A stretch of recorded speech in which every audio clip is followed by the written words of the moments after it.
can you hear me? Hello. Yes. How are you doing? Can you hear me okay? Oh, yeah, I can hear you fine. Hey, call me Mark. How's it going? I'm going to check something out. I want to see if this is working okay on Twitch. I'm having a number of weird technical issues, and part of it is my fault because I'm just lame sometimes. And I've got several scheduled streams, and I keep popping into the wrong one. So that's why I'm delayed. Sorry about that. What the hell? All right, so my StreamYards is having trouble too. I got woolied. Hi, Captain Fuckhead. Welcome. Good to have you, Copy Mark and Captain Fuckhead. So good to have you both. Oh man, holy crap. And then open this in YouTube, make sure that I know this is live and that we don't get fault flagged. All right. There we go. Sweet. All right. That's better. Can you still hear me? I can hear you better now, yeah. Oh, all right. Good deal. Remember, my Bluetooth had died there in my other headphones. So. Oh, okay. All right. Right on. Let me do a little additional final promo. Let me see.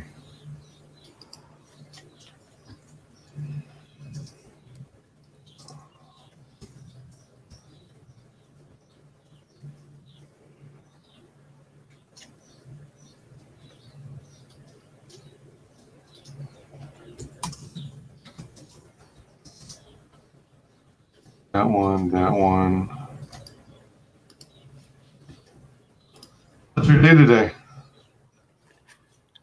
I've just had a nice lazy day today. It's been a nice warm sunny day. I've been just doing a lot of nothing. How about yourself? Oh yeah, I just ran some errands. You know, I'm still friends with my ex, and I was helping out with, you know, we got a swimming pool at the old place, and it needed to be cleaned, right? So we use those pool robots.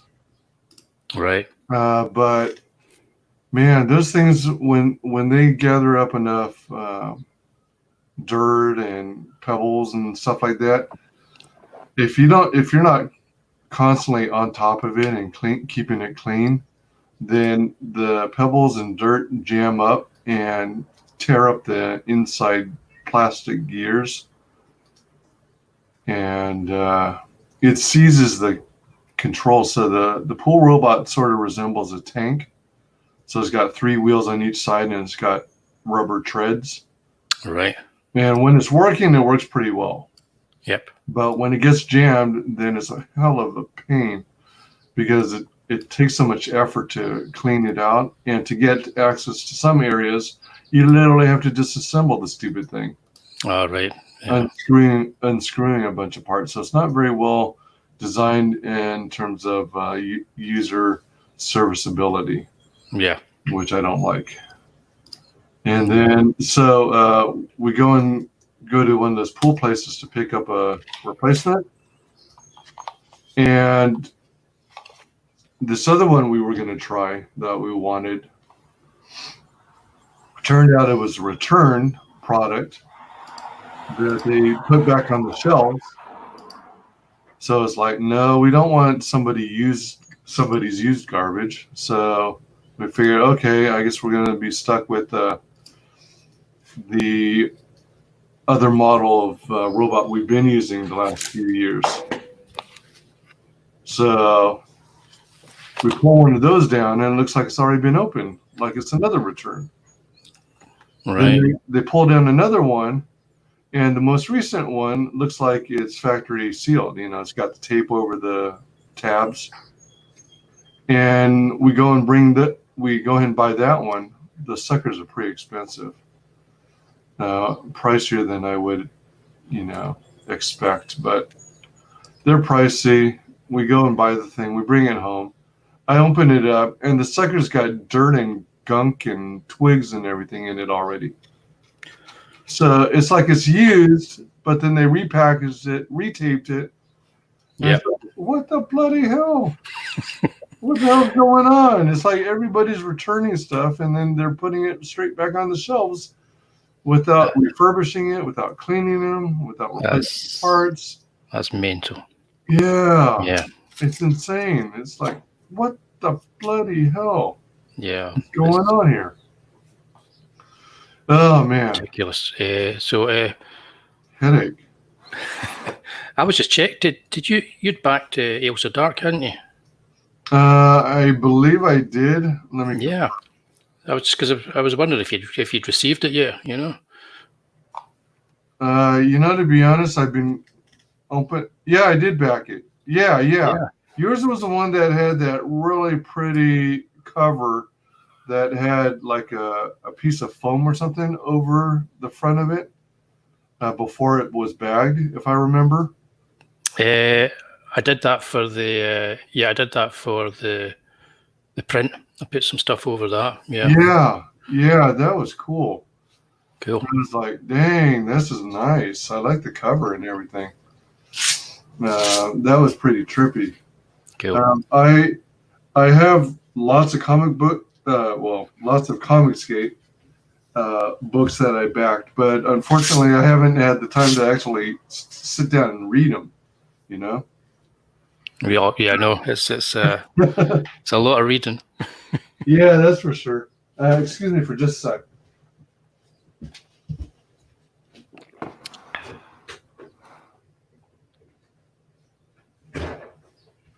All right, I gotta keep myself hydrated.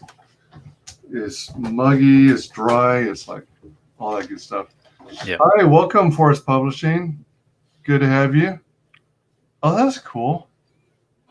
A koala on a lamppost. What a neat logo. Just hey, welcome. Thank you so very much. I appreciate it. Let me have a swig. Yeah, what's the weather like out there where you are? You're in the UK, right? Yeah, I'm in Scotland. So Scotland. Yeah, the best part of the UK. Oh my gosh. Yeah, it's lovely. It's dead sunny right now. Yeah, it's dead warm. Really? What's the temperature like? It's 18 degrees right now. Is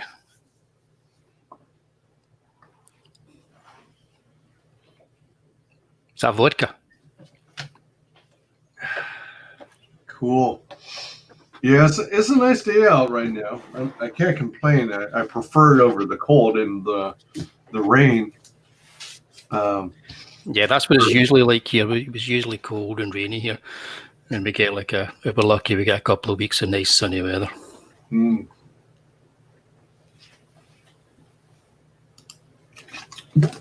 Let me ask you something. Being from Scotland, are you familiar with the family name McLaren? MacLaran? Yeah, I'm familiar with the name. I don't know anybody. Don't know any McLarens. Oh, all right. No. There's two different kind of McLarens. MC, capital L-A-R-E-N, and then there's capital M-A-C,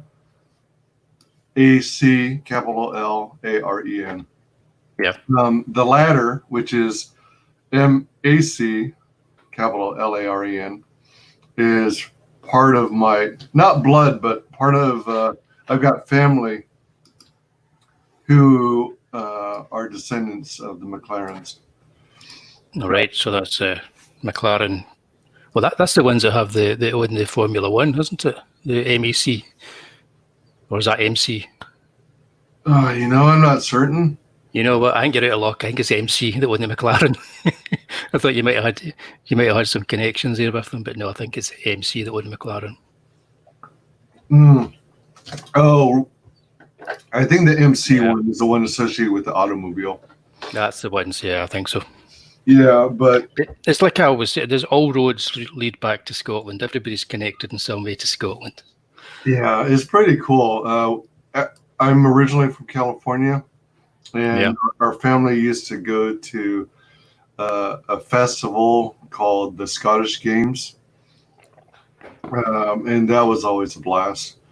Love the music, love they had this whole section that was full of booths, and they try to have every single clan represented. Mm-hmm. So everyone had their own table and their own merchandise, and little history pamphlets and things like that. And then you'd have some events, like sporting events, like the caber toss. Mm-hmm. And there's this other one. I think did you give that a go? Did you try? Oh, heck no! I don't even think I have the physical upper body strength for that. No, it's you can start you with a small caber first, but you could work up to a large one. Oh yeah, really? Oh man, that would take forever, I'd say. Hey, Commie Mark. Yeah, definitely hail the chat. Hail everyone. Commie Mark. Yeah. Oh goodness gracious. Yeah, and then there's the other one. Is it called the shot put? Where you hold like this big old weight near your collarbone and then thrust it forward. Yeah, that's we used to do the shot put. We used to do that at school. That was one of our school sports. Oh, was it? You do your shot put. Yeah. Nice. It's all in the technique. You don't need to be that strong. It helps to be slightly stocky. But all right. Is it because of center of gravity? Yeah, because you're really just pushing off a giant iron ball. So it's technique more than anything. As long as you can extend your arm and point it in the right direction and launch it, it's everybody can give it a go. It's a lot easier than the hammer throw or anything like that. Oh yeah. Now the hammer throw, isn't that basically something that looks like a cannonball, and then it's got a chain attached to it with a ring, and then you hold onto the ring and then spin in a few circles before releasing it? Yeah, that's that one. Yep. Yeah. It's pretty impressive, the people who can actually do that. Yeah. I couldn't do anything like that now. Oh man. Maybe when I was at school 30 years ago. It seems like it would be something that would be fun to do in school, though. Yeah, it was. It was. It was a kind of you did every sport anyway back then in school, and that was the one I was quite good at, the shot put, that and sprinting. So things that were short and sweet didn't last too long, Cross country racing, that was not my thing, but 100 meters I was good at that, and shot put. Yeah. Nice. So, no. Let's see. Adjusting some copy here. What? Oh, that's right. Yeah, I don't know what the heck. All right, now the broadcasting seems to have settled down and stabilized. Right. Now it's like we're broadcasting to Facebook, YouTube, Periscope, and Twitch. Okay. Right on. World domination. Yeah, exactly. So welcome, William. Is it pronounced Hazle? It is, yeah. William Crawford Hazle. That's my full name, but you can just call me William or Wally. That's my CG UK name now. I've been dubbed Wally. So Wally. Wally. That's a very Scottish way of saying Wally. Oh, okay. All right. Yeah. Right on. All right. So, all right. Before we go into this, another question regarding Scottish stuff. Is bangers and mash really a Scottish dish, or is it more British UK? I would say it's more a British UK dish, than just a Scottish dish. Bangers and mash, I think, is more British, even more English. We have. My God, man, you're fairly down in that drink. Well, we have square sausages in Scotland. Square ones. Square sausages, yeah, which are they're kind of like, you know, like square about the size of a beer mat. And it's sausage meat and it's sliced. You get a big long bit of sausage meat and you slice it into square sausages. And we tend to eat them a lot more than we do the bangers, you know, your typical kind of sausage, because they're really good for putting into a roll, you know. Oh yeah. They have a rolling sausage. But yeah, bangers and mash, that's probably more British than Scottish. Gotcha. So do you have them cut like squarish so that it's easier to cook on 4 sides? Brown it? Never thought of that. No, because they're quite thin. So they're probably like, imagine a square hamburger. Okay. Right, but with sausage meat. So we have them. They're called Lorne sausages. We just call them square sausages. Okay. Yeah. Now, so a typical Scottish breakfast, you would get some square sausage. You would get some black pudding or blood pudding. Oh yeah. You would get some haggis, of course. You would get some bangers. You would get some eggs. You would get some bacon. You would get maybe some fried bread or some potato scone, which is like it's basically just some stodgy thing that you have. You might have some beans. If you're healthy, you might have some mushrooms with it. And you'd put brown sauce on it and you'd wash it down with a nice big mug of tea. That's a typical big Sunday Scottish breakfast for you. Wow. Some people have a bit of liver as well. Actually, sounds pretty darn good. It is. All right, yeah. So I was totally thrown off. I was so when I think of sausages, I'm quite frequently thinking of like long sausage links as opposed to patties.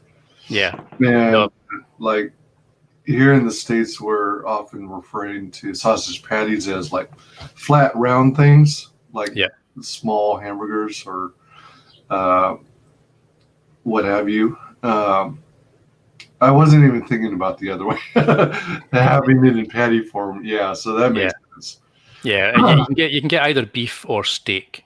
You know, so the steak sausages cost a little bit more because they're made from finer steak, you know, sausage meat. So yeah, like a slice of meatloaf. Okay. Yeah, best exactly, Captain. Best sausage ever. Is it really? Yes, indeed. Yeah, I was going to ask because you know. The sausages I eat are typically either made from pork or, well, yeah, it's usually pork. Yeah, okay. Yeah. Pork's good as well. Yeah. Talking about sausages, yum. I'm getting hungry now. Yeah, exactly. Me too. All right, let's go eat. Yeah, so AILSA Dart, as I recall, did pretty darn well on the original campaign. Yeah, it did not bad, especially for coming out the gate as somebody with their first campaign and nobody knowing who I was, you know. So it did pretty good. So it was about 3 times what I was asking for it. And it got me out there. It got AILSA, the Tatty Bogoman, and other characters out there, and it was a successful campaign. Everybody that's received it really liked what they backed, and this campaign is going to conclude that storyline that was begun in the original AILSA Dark, Werewolves and Bampots. Yeah, I was going to try. Oh, all right. So there's that.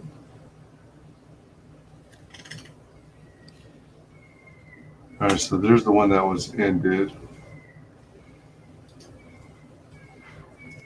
I'm bringing in the other tab that I have here. So this was a previous campaign. Yes. Yep. So you had... oh my gosh, those crazy long arms. Yeah, the Bampots are characters that I came up with. They're comic relief, but they're also incredibly gory and ghoulish characters because they're actually ghouls. So the idea is that if they eat people that they kill or beasts that they kill. So if they were to eat a werewolf, they would take on the physical attributes of a werewolf. If ever they wanted to become a werewolf, they could just become it. So I figured that I gave this guy kind of like elastic powers, so people can decide for themselves who he may have eaten in order to get those powers, you know. But yeah, it's just kind of like coming up with a mythology that's got weird and wacky characters that are based around horror kind of archetypes, you know. So it's my take on what a werewolf is, and I just, the Bampot is completely my original take on what ghouls are supposed to be. Gotcha. Yeah. Let me see here. Lauren, Teddy scone, haggis, fried egg, and bacon in the morning roll. Best Scottish on the go breakfast. Yeah. And we also have a habit of putting them all in pies as well. So pretty much anything you can think of, you get in a pie. You know, so man. you might think of like apple pies and that kind of stuff, but ours are all very much savoury things. Yeah, so they're all kind of like meat pies. But you could get a meat pie, but instead of meat in it, you would have like potatoes and haggis and turnip. Oh, okay. So you can eat it on the go, you know. You eat it on the go. Now, what? So, are you talking like pies, as in what I might be used to, like in a 9-inch pie tin? No, they're kind of like a small, kind of that's about the size of this mug, but about that high. Okay, and it's a kind of like a thin sort of a pastry that goes around it, but it's fairly firm, and all the ingredients are inside it. Yeah. Oh, nice. Yeah, so that would make it really portable, wouldn't it? Perfect for a lunch on the go. Oh, cool. Are they typically served like room temperature or hot? Oh, hot. Yeah, piping hot. Yeah. Oh, cool.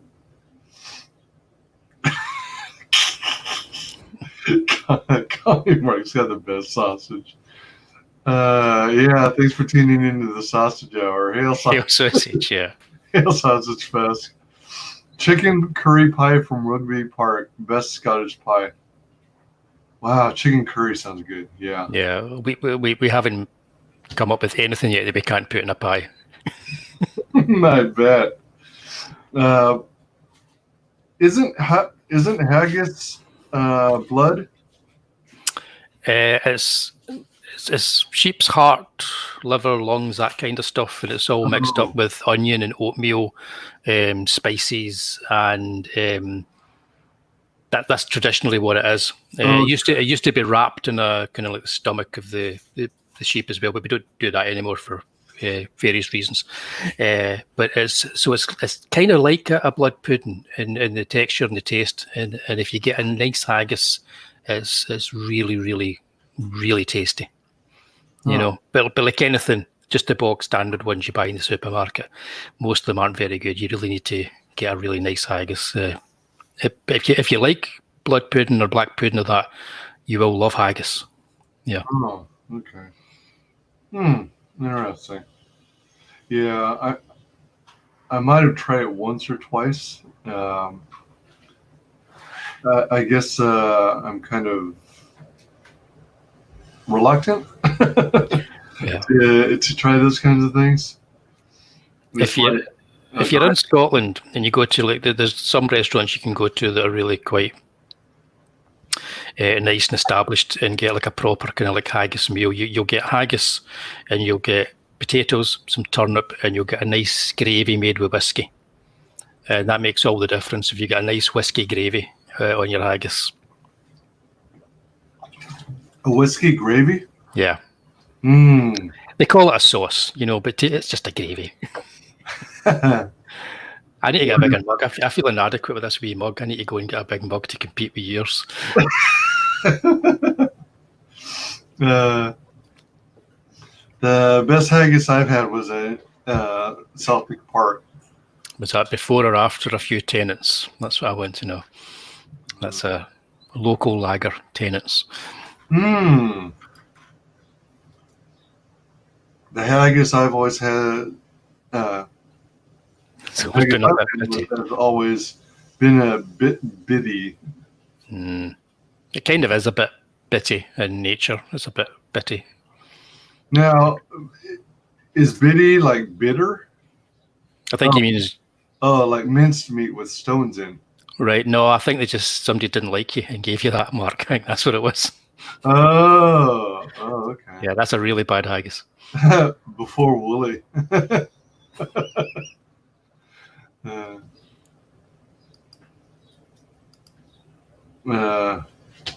So it was before. Oh, interesting. Yeah. Excuse me. So yeah, I did get your book, so it was really cool seeing all the stuff it came with. Yeah, cheers. Yeah. We never got to that final stretch goal that's up there because I closed the campaign when it was in demand. When it became apparent that I was going to have to pack all these things and post them all off myself, it was like, oh, it's a lot to do. So I closed the campaign. Oh man!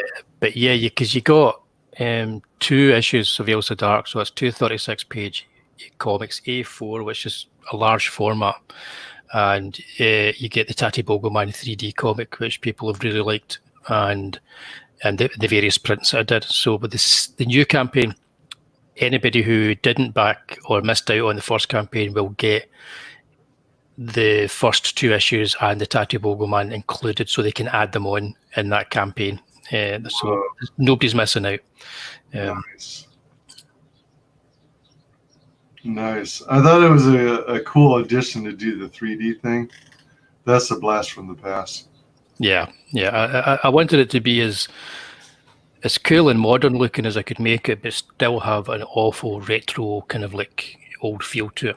I liked a lot of the 70s stuff. That's what influences me. All the Bronze Age stuff influences me. And also there was a kind of resurgence in 3D when PC Comics started bringing out 3D comics like Seduction of the Innocent and Alien Worlds, and John Byrne did a Batman 3D graphic novel. I remember reading it, and so I've always kind of liked just the idea of doing a 3D comic. It's just kind of fun. Oh yeah, nice.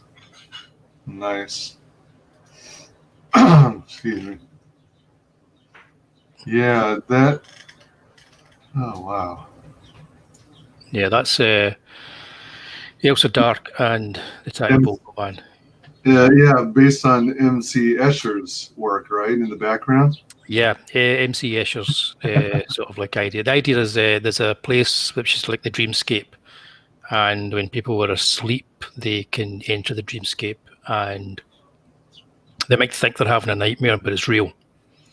And it's kind of like an Escher type landscape. I think the first time I saw an Escher, it wasn't actually an Escher, it was a 2000 AD comic. And it was an artist called Bellardinelli. No, it wasn't. It was Massimo Bellardinelli, and he did his take on Escher. And I kind of like, I read that as a kid and went, that's really cool. And it always stuck with me. And then later on, because when I was doing art history at school, I realised that he'd been looking at Escher, and I always wanted to incorporate that somehow. A lot of people just say to me, is that meant to be like Labyrinth? Oh yeah, Labyrinth. Yeah, because there's so many people that have used Escher as a kind of influence in the past. Yeah, whenever I see it, like the stark blacks and whites, I think Escher, and the seemingly endless visual display is like oh man, grasping at straws. I'm trying to remember the terminology. It's like an optical illusion. Yeah. And there's an endless staircase. So no matter whether you go up or down the staircase, it keeps continuing elsewhere. Yeah. In Escher, there's a kind of, they're constructed in such a way that, cheers, Mark. They're constructed in such a way that they make sense. They're nonsensical, but they seem to make sense. I didn't want them to look that way. I wanted it to look as if it was maybe moving and things were unstable. as if this dreamscape was an unstable place and could fall apart at any minute. So that's the idea behind how I approached it. And I built the stairs and panels in Maya, a 3D program, so that I had reference to work from. Just kind of like use that to move things a bit. You use Maya to do this image? No, just for my research reference for the stairs and that. I just built some stairs in Maya, and then kind of like had it on the screen. So I've got that to look at while I'm playing around with it. Yeah. Huh. Sweet. So let's hold on. What the heck is going on here? Excuse me. What? All right, just a sec. One more thingamajigger. Welcome, Hexalon Comics. Greetings, humanoids. Excellent. Oh yeah. Excuse me.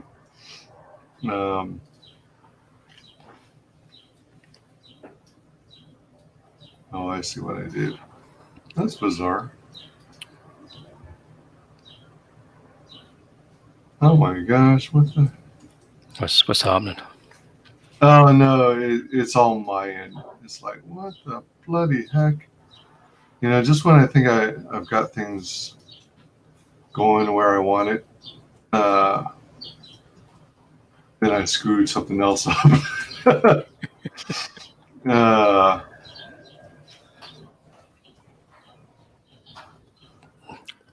Anyway, I'll tell people a bit what they're looking at here.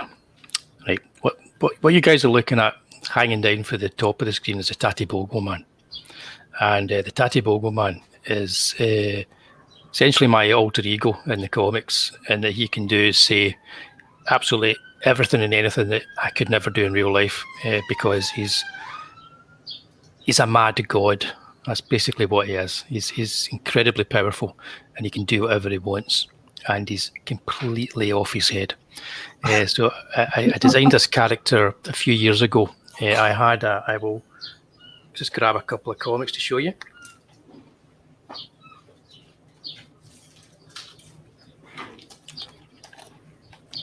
I had an anthology comic called Tales of Mystery and Imagination, and I created this character to help guide the stories. So he was my version of the Crypt Keeper from the Tales from the Crypt, but I wanted to make sure that he was incredibly Scottish. So a Tatty Bogo, for anyone who doesn't know, is a scarecrow. That's what we call a scarecrow in Scotland. I slightly changed the spelling of it so I could make it more of a kind of like a recognisable name for him rather than just a generic Tatty Bogo. But yeah, so the first time I drew him was here. Can you see that? All right. Yeah, now he's coming into focus. Yeah. All right. Yeah, there you go. And I gave him a little bit of a Shakespearean speech to give as he introduced the story of the Telltale Heart. So I designed this character. He was really just there to help link all the stories together in the anthology, but people seemed to like him, so I gave him his own origin story and made him a character in his own right. And he's going to be in pretty much everything that I do in some respect, even if it's just a little bit of a stretch goal or something. There's always going to be a wee bit of the Tatty Bogo Man sort of like flying about there somewhere.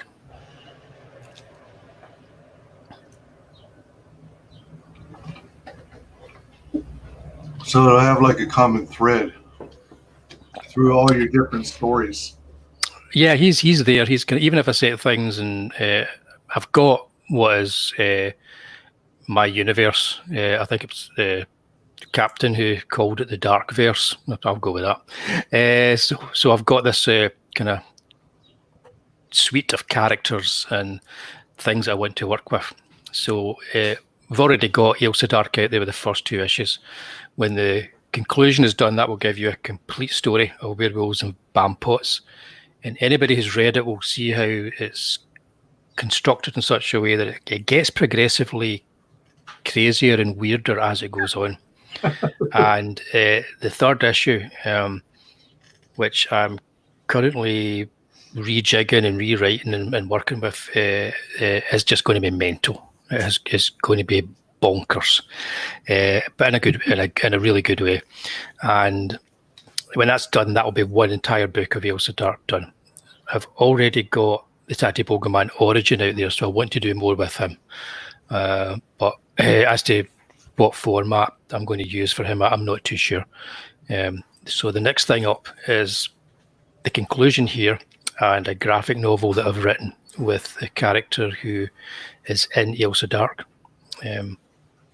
So I think if you scroll to the image that has the Dark Lord with the wings, there's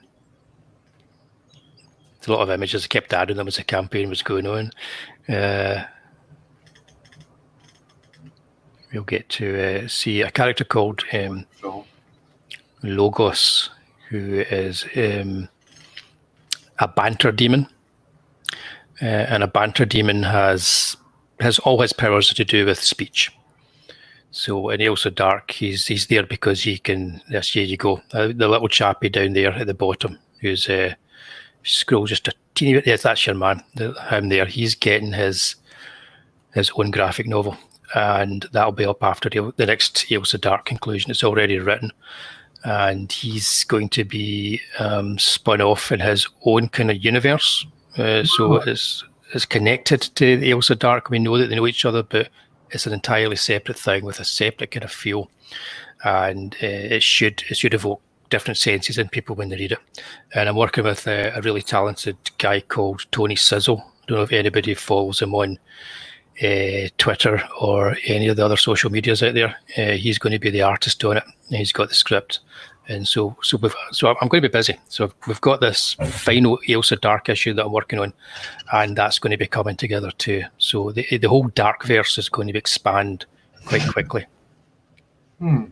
So, in terms of the origin of the AILSA Dark series, is this, or the Dark verse? This is all your world building, and did you, from the very beginning, think about the world building and how you were gonna start a foundation and then create all these characters who live within this this world? I think what I did with it. So that's just waving. My wife's heading out. I'm just waving to her there. I think what I did with the world building was very much character based. So I knew I needed characters to do certain things. I knew what I wanted with AILSA Dark. I knew what I wanted with the werewolves that were in here, and I knew where I was going with the story. So the story as it is written in this first storyline, Werewolves and Bampots, is narrated by 3 characters. AILSA Dark, Umair Nawaz, who's an ex-policeman who works with her, and some third narrator that we don't know. So I know where all their stories are leading them to. What I had to do was to build a world around that, and I had to make sure that I wasn't building a world that was taken over from their stories. So I know where they're going to end up. I've got 3 different storylines mapped out for AILSA Dark. And the very final one, which God knows how many years down the line that's going to be our final origin. That's where you actually find out about AILSA Dark.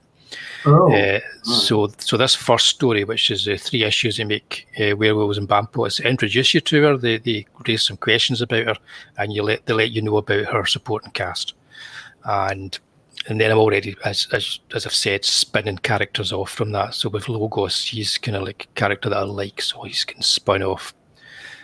So as far as the world building is concerned, I needed a character that could allow AILSA to talk to her father, who was dead. So I didn't want to have like mediums and all that kind of stuff. I'm creating my own mythology. So I figured, what if you had a character who was a demon, and the demon could talk to the dead on your behalf, but you never talked to them directly? So I came up with the idea of the banter demon. And then once I had him there, just basically to help move the plot along, because I needed him to do that, I liked the character, so he's hanging around. you know, and so he then grows and the world grows because of that. So because I liked the character, and I have this other character on the page, the Dark Lord, the chap there with the big wings and the hooves, I just gave them some history together. So it's not explained in the comic, but people know they've got a background. They know that they don't get on, and that's all you need to know to set up a kind of like a sense of who they are, and it allows me to then create a history to them, and that builds a world. So what I don't want to do is build like a world that is solidly fixed with rules. You know, I want the characters to help build the world. So the only thing that I have solid fixed rules for is the use of magic, because magic is always a sort of thing that people use just to get out of a corner, and I don't want that to be the case. So when people use magic, there are going to be consequences for using it in these books. So rules are what I make, and character decisions are what I make, and then that helps build the world. And then before you know it, you've actually got quite a world growing there, and by setting it in a recognisable place. So I'm setting it in Glasgow. So they're at the necropolis, which is a big graveyard in the centre of Glasgow. By setting it somewhere real, people should be able to connect all of that to. In other words, that's kind of like the web that kind of holds everything together, you know, and people should hopefully be able to connect to that. Nice. I hope that made sense. Yeah, it did. Let's rewind a bit. So, what is kind of like your origin story? How did you even get interested in comics to begin with?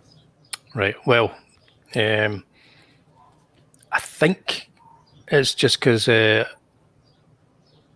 my family would read comics and books to me before I was like school age, you know. So I was one of these kids that kind of knew how to read before I started school. And comics were a no-brainer. We get comics as weekly comics in the UK. So you would get a comic every Saturday. You would get a comic. It would be like a funny comic, sort of like funny strips. So we have the Beano and the Dandy. And these comics, every kid in the UK at one point would be reading them. So you'd get them every Saturday. It would be funny strips about. We've got our version of Dennis the Menace, who's like a naughty kid, like a really naughty kid, kind of like the Sid Vicious version of your Dennis the Menace. And yeah, really, really a bad kid. And he'd get up to all kind of antics. And they'd all be like about 2 or 3 pages per story. Some would just be 1 page, and you'd be reading these. Dead simple to read for young kids, and that was your in. You were just kids would read these kind of comics on a Saturday. There'd be comics that were to do with football, you know, soccer, that kind of thing. I'd Roy of the Rovers, and every kid would read a comic. A lot of kids would just then stop doing it, you know, when they get a wee bit older. But I loved comics from the very get-go. So I saw an advertisement. It was on TV, or it was an advert, or they were talking about it on TV for a Spider-Man Comics Weekly, which was a weekly reprints of the Marvel stuff. So we got all this the Ditko and Kirby work reprinted in black and white week by week. So in a matter of like a few months, we were already like a couple of years on by reading all the kind of Marvel stuff. So I saw that advertised on TV and said, I want that. So got my mother to order it at the newsagent, so I'd get it every week. Missed the first issue, so got the second issue. And that was pretty much me. I pretty much put an order on for every comic that came out and would buy them every week. Whenever I got money for anything else, like lunch money or that, I would spend it on comics. And I just never really fell out of love with comic books. So instead of eating, you would read comic books. Pretty much, yeah. You'd skip the food entirely. That's it. You could skip food if I could get comics, and you'd be eating that evening, you know. Yeah. But comics were so cheap then as well. You could eat and get comics. You know, a couple of pennies would get you a comic book. Now, were they actually? When you sign up for these subscriptions, would they actually mail them to your house, or would No, you would go to your local newsagent, and you would just say, could you put an order in for that, a standing order? And so you would get, we always had a couple of newspapers that were delivered every day that we would get, and the weekend we'd get the Saturday and the Sunday versions of the newspapers, and we'd put in standing orders for any comics or magazines that you might want. So it's just to make sure that they don't get sold out. So the minute they come in, they would put them aside. So these go aside for the Hazles, these go aside for the McLarens or whatever, and everybody would go down and you'd get your, every day you'd get them.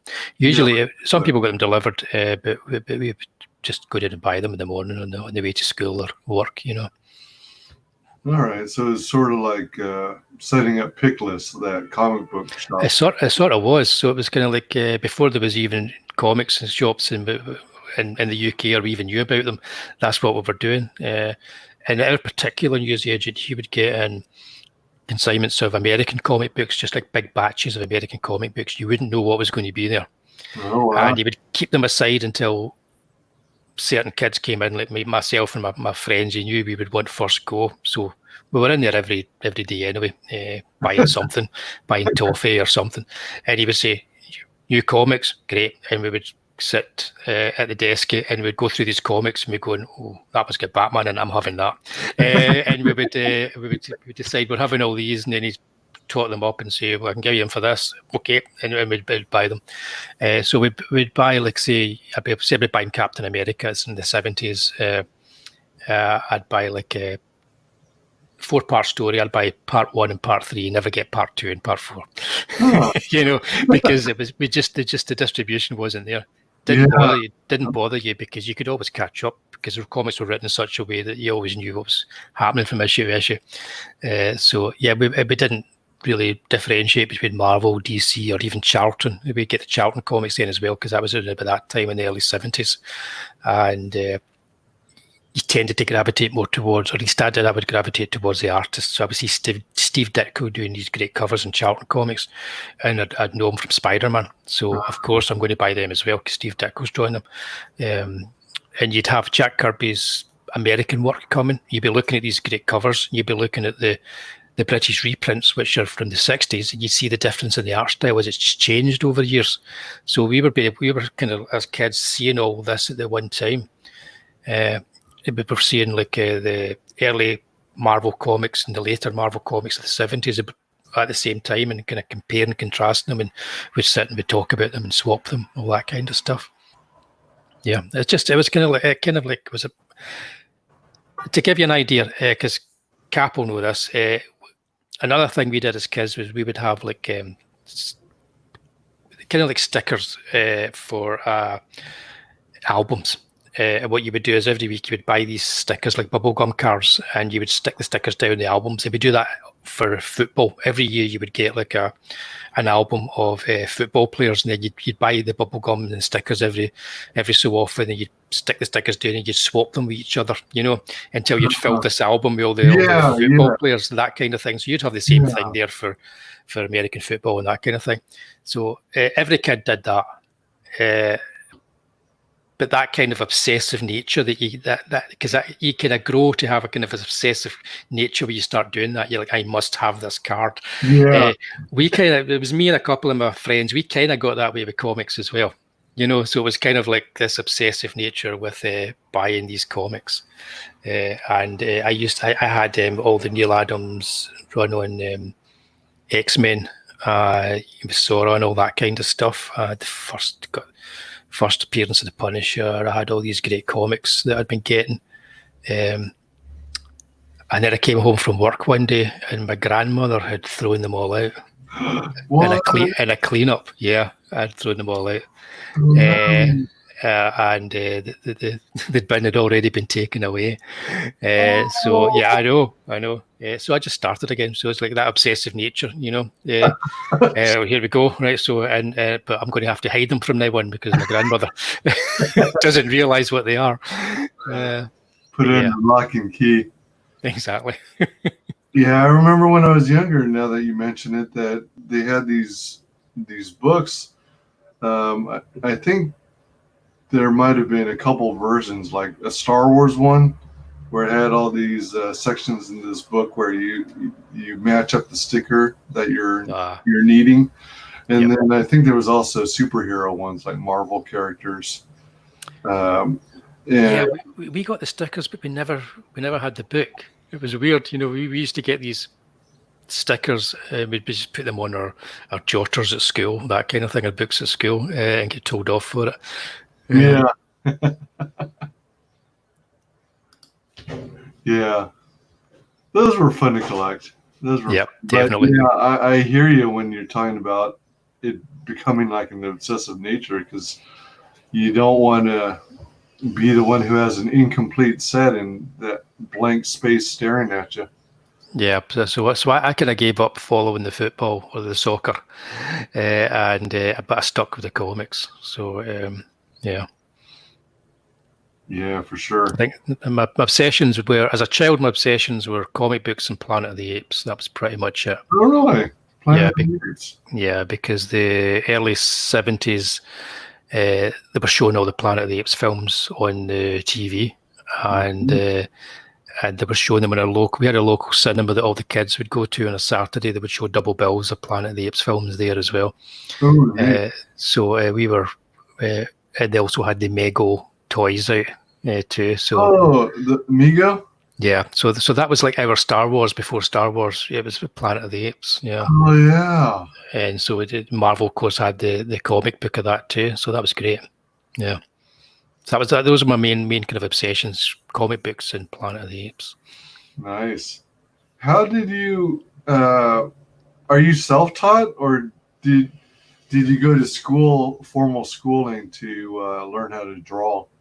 I just would draw comics all the time. So I would copy Jack Kirby covers and John Buscema stuff, and I bought every comic that was going. So I'd be like doing drawings of Red Sonja, doing Frank Thorne's Red Sonja. I'd be drawing Howard the Duck. I'd be anything. I would try and draw it and emulate the style of the person drawing it. I'd be doing it on cheap paper with felt tip pens, you know, as a kid, and so you just kind of get good at drawing. And I was lucky when at high school I had good art teachers. So it makes a big difference when you get good art teachers, and they helped you go on. And then I did that led me to do. I went to college to do graphic design, and then I went to university to do publishing, did some degrees in publishing, and so I kept up doing night classes every now and then for life drawing, that kind of thing, because you should just always try and keep your hand in, even if you're not working as an artist. And then I ended up working in the games industry, so mostly as a 3D artist. But I did do concept stuff in the games industry as well, and did roughs for other people to work for them, because I quite quickly ended up being a creative director there. So I would have to quickly do roughs and ideas for people. So which is great. You don't have to make a good job of that. You just have to kind of rough out something and say, I'm learning something like this. What do you think? Play around with that. And luckily I worked with really talented people that could take my ideas and run with them. Oh, good. So I've always done something that's to do with either graphic design or writing or artwork in some way. And now I lecture. I'm a lecturer at college, and for art and design and animation and computer games. So, yeah. My goodness. What kinds of video games do you work on? I used to work on EA's Formula 1 games. Whoa, really? Yeah, you'd almost think that we worked this out from McLaren to Formula 1. People think we're just, chatting away. No, this is all finally. This is like the multiverse coming together. The first game I worked on was, I think it was a PlayStation 1. It was a championship season, 2000, I think it was, a championship season. F1 championship? F1 championship, yep. And then I worked on the PS2 version that came out after that, but I left that company before it came out, so they took my name off it, because they never put. It's a terrible thing in the games industry. If you leave a company before the game's published, you don't get your name on it. Oh my gosh! I know, shocking. I know. So Dear. I worked on some Formula One stuff. I did some R&D on some rally games. It was not, the company wasn't, it wasn't EA, but the company worked, for EA pretty much. And so it was all that kind of stuff I was working on. I got to do some concept art for games that never get made, which I can't talk about because you NDAs and all that kind of stuff. But yeah. But it was all fun. It was all fun, really good to do. I learned a lot, and then I just moved on to a small company, a small startup company that no longer exists, to work on mobile games, because mobile games were going to be the next big thing, and indeed they were. This was before iPhone, so I was working on like little 8-bit rally games for mobile games, and then ended up working on some of the first releases for the iPhone and the iPad. So I was working on games like that, and then latterly for developing wrestling games for a small company. Wrestling games? Yeah, I don't even know if it was ever released, but that was my last job, and I thought, I'm getting too old for this, because it's a young guy's game and I'm getting out. So I went into teaching after that. But yeah, it was fun. Working in Formula One games was a lot of fun. Yeah. Nice. I don't know if there's a delay going on or if things are out of sync, but I was checking out my YouTube window, and hold on, let me check something again. This is so strange. It looks like some messages aren't coming through on chat. Hold on just a minute. Shoot. Yeah, I can see that. Yeah. I'm tempted to refresh. Let me refresh this screen. Hopefully it won't bump. Hopefully it won't kick us. But I'm going to try and refresh.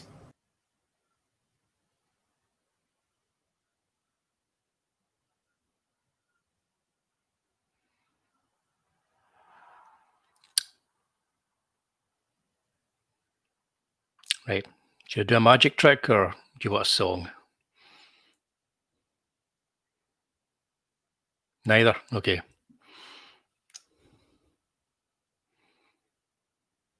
Can you hear me? I can hear you. All right. I was going to have to start singing if you hadn't come back, so it's just as well you came back. Yeah. That seems to have done it. That seems okay now, doesn't it? Yeah, it looks like it's synchronized again. Yep. Goofy stuff. Let me see. Why is that going on, though? All right, so I got that.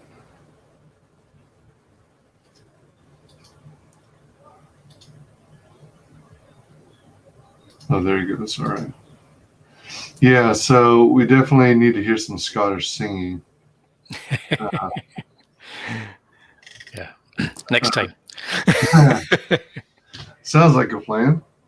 Hexel Comics asks, is a character AILSA based on a real person? I mean, her visual appearance. Yes. It is. Oh my God. All of the characters are based on, well, apart from the Dark Lord that you see on the screen in the middle there, all of the characters are based on real people. So AILSA is based on a friend of mine. She used to be a student that I taught, and so is Umir, her partner. He's also a guy that I used to teach design to. So yeah, I just said to them, do you fancy kind of like being the models for these characters, and they were up for that. So yeah, pretty much everybody that's in the comic is somebody that I know. I put myself in there as well. The exception is the Dark Lord, of course, and Logos. Logos he's a hybrid. He was a hybrid character that kind of like I had in mind, somebody who was kind of like Paul Newman-ish and Warren Oatsy, so a combination of that, those kind of actors together. So it wasn't actually based on anybody in particular, but I wanted a feel, or a kind of a Lee Marvin, that kind of a feel of a character. Oh. But yeah, everybody, I'll take photo reference and use it. I'm not a slave to the photo reference, but I kind of use it to try and get some consistency going, because that's the hard part, because I'm doing this part-time, so I've got the day job going, and it might be 2 weeks before I go back to draw a page, and trying to get some kind of consistency between the look, is quite difficult. So I use people that I know. Occasionally I'll use an actor. So the Tatty Bogleman is a combination of a chap that I know, a friend of mine, and me. It's now mostly become me, just for posing for it and that kind of stuff. But what I'll do is, if you look at I'm going to grab it for you. Give me a second. Here we go.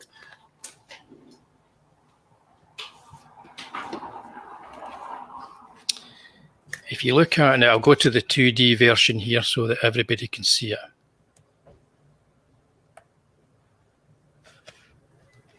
Now, she's not in it much as such, but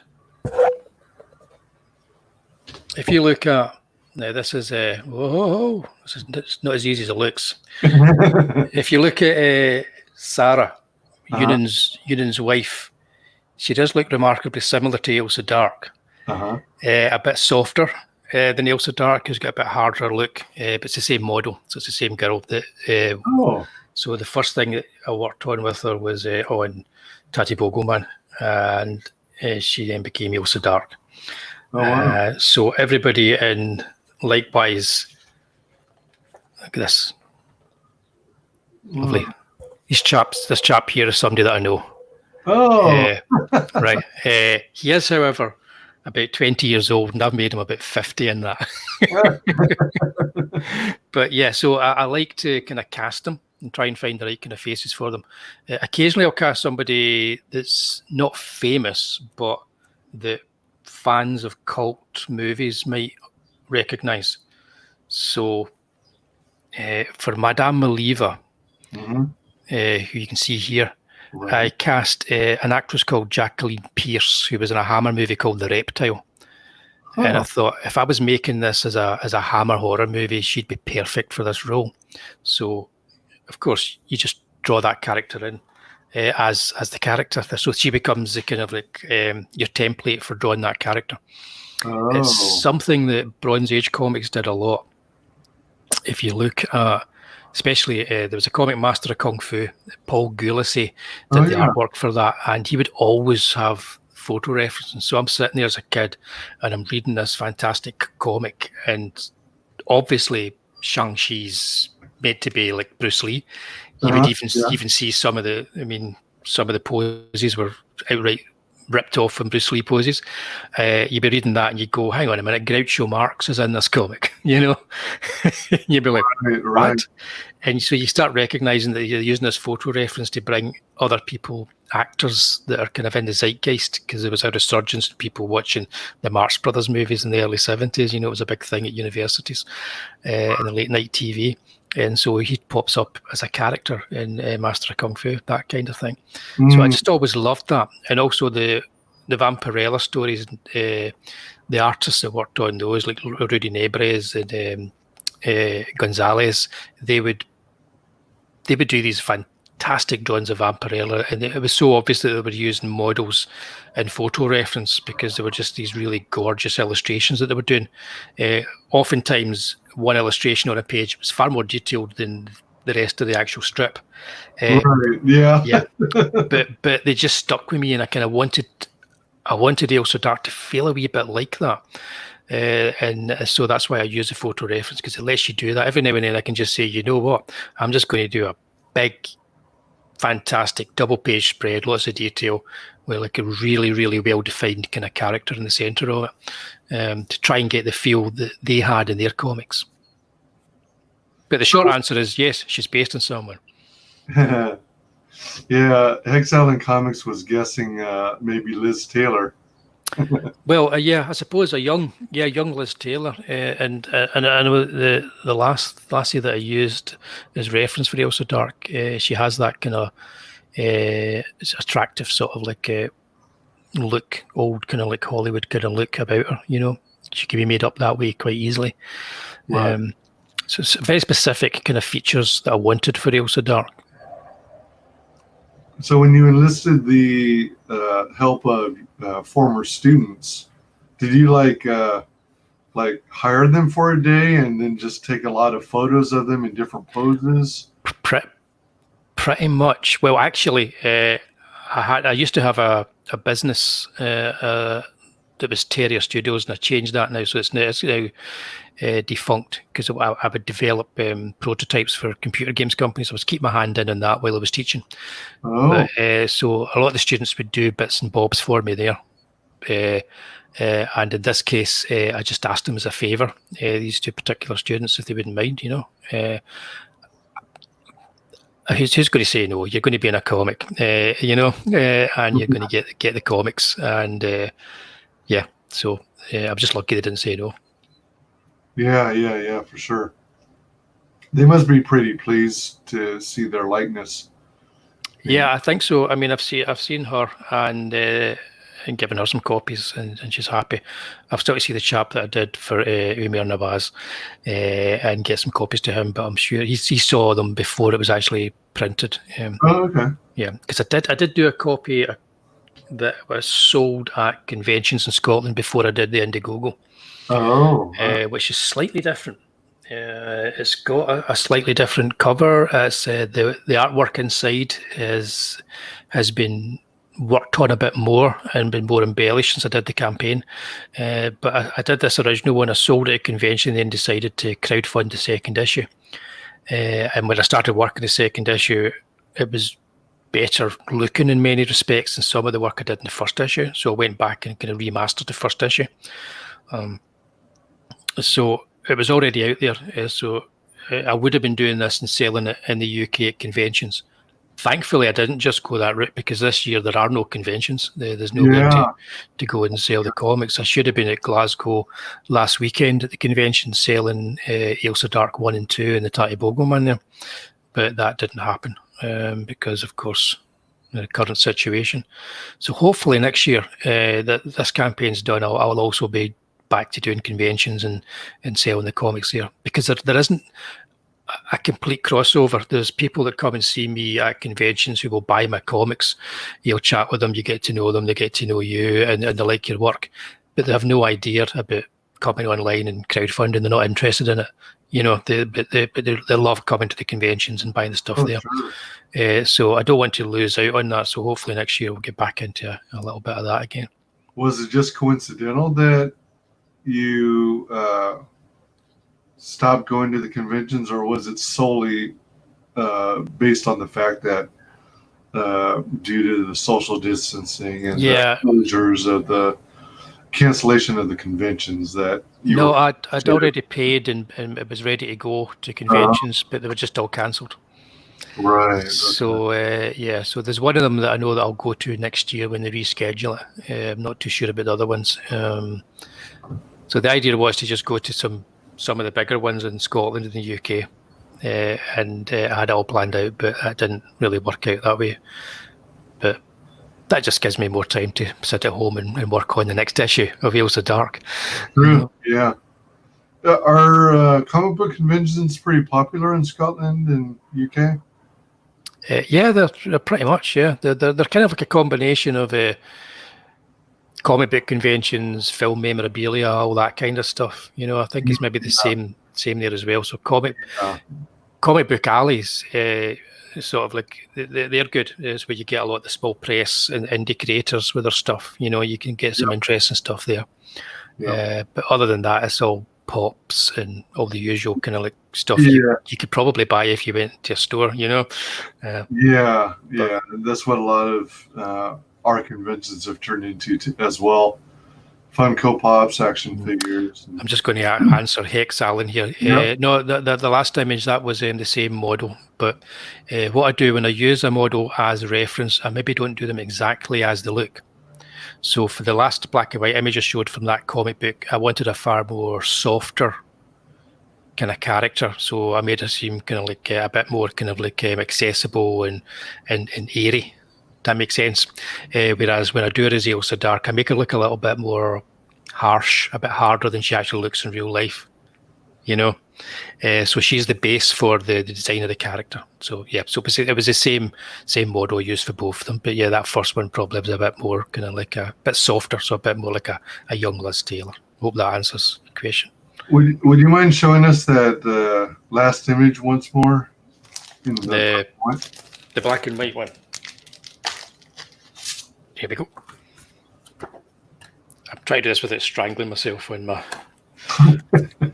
very short cord because I'd forgotten to charge up my Bluetooth. So this is it here. So same model. Oh, okay. All right. But I designed the character around the model rather than just doing like some people would just trace the model, Right. you know, but you don't want to do that. So I'll design the character around the model. But in this case, she's got to have more of a kind of like, gee, I love life kind of quality. Whereas AILSA Dark has a kind of very accessible, hey, you know, I'm AILSA Dark, I'm their late night hostess on TV. But as soon as she gets on her bike with her guns, it's not like that, you know. So it's designing the character around. It's a bit like putting makeup on someone, I suppose. When you're drawing it, you just a different layer of makeup on the character. Gotcha. Yeah, and speaking of finding models to, wait, what? Let's see here. I was talking about the woman with short. Oh, right. No, that's okay. Give me a second. Roll back the tape.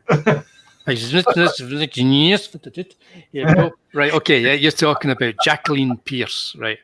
Are you Hex? Anybody in the UK will know. Here she is up here. This will be easier. Anybody in the UK will know the TV show Blake's 7. Oh, Blake's 7. Yeah, she was Serverlan, the baddie in Blake's 7. But I first encountered her in the Hammer horror movie, The Reptile, and she was the reptile in the Reptile, and so that's who that's based on. Gotcha. Yes. So in terms of finding models to pose for you, you're what you're telling me is you couldn't find somebody with horns on their head, wings on their back, and hooves and snakes for tails. Actually, I probably could, or somebody similar. No, I couldn't do that. I will be looking for somebody in the future for this character because he doesn't look like that. He has the ability to appear however he wants to appear. And just to explain to anybody that's interested, we have two worlds in the storylines. There's our world, the real world, and then there's the other world. And there's been lots of stories in comics and that based in the other world because it's a mythological world, you know, the pixies and all that kind of stuff and dwarves. I've changed that a bit. The other world is not pixies and dwarves. The other world is vampires and werewolves and all the things that we have in our horror movies. So in the other world, there's one person who's kind of like the god of that world, and that's the Dark Lord. And he holds that world together.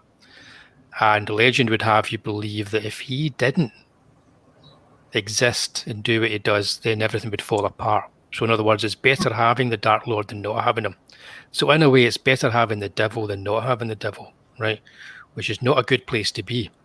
So for future stories, that gives me a lot to play with. So because he has this persona of being a god, but he likes to be seen as the devil.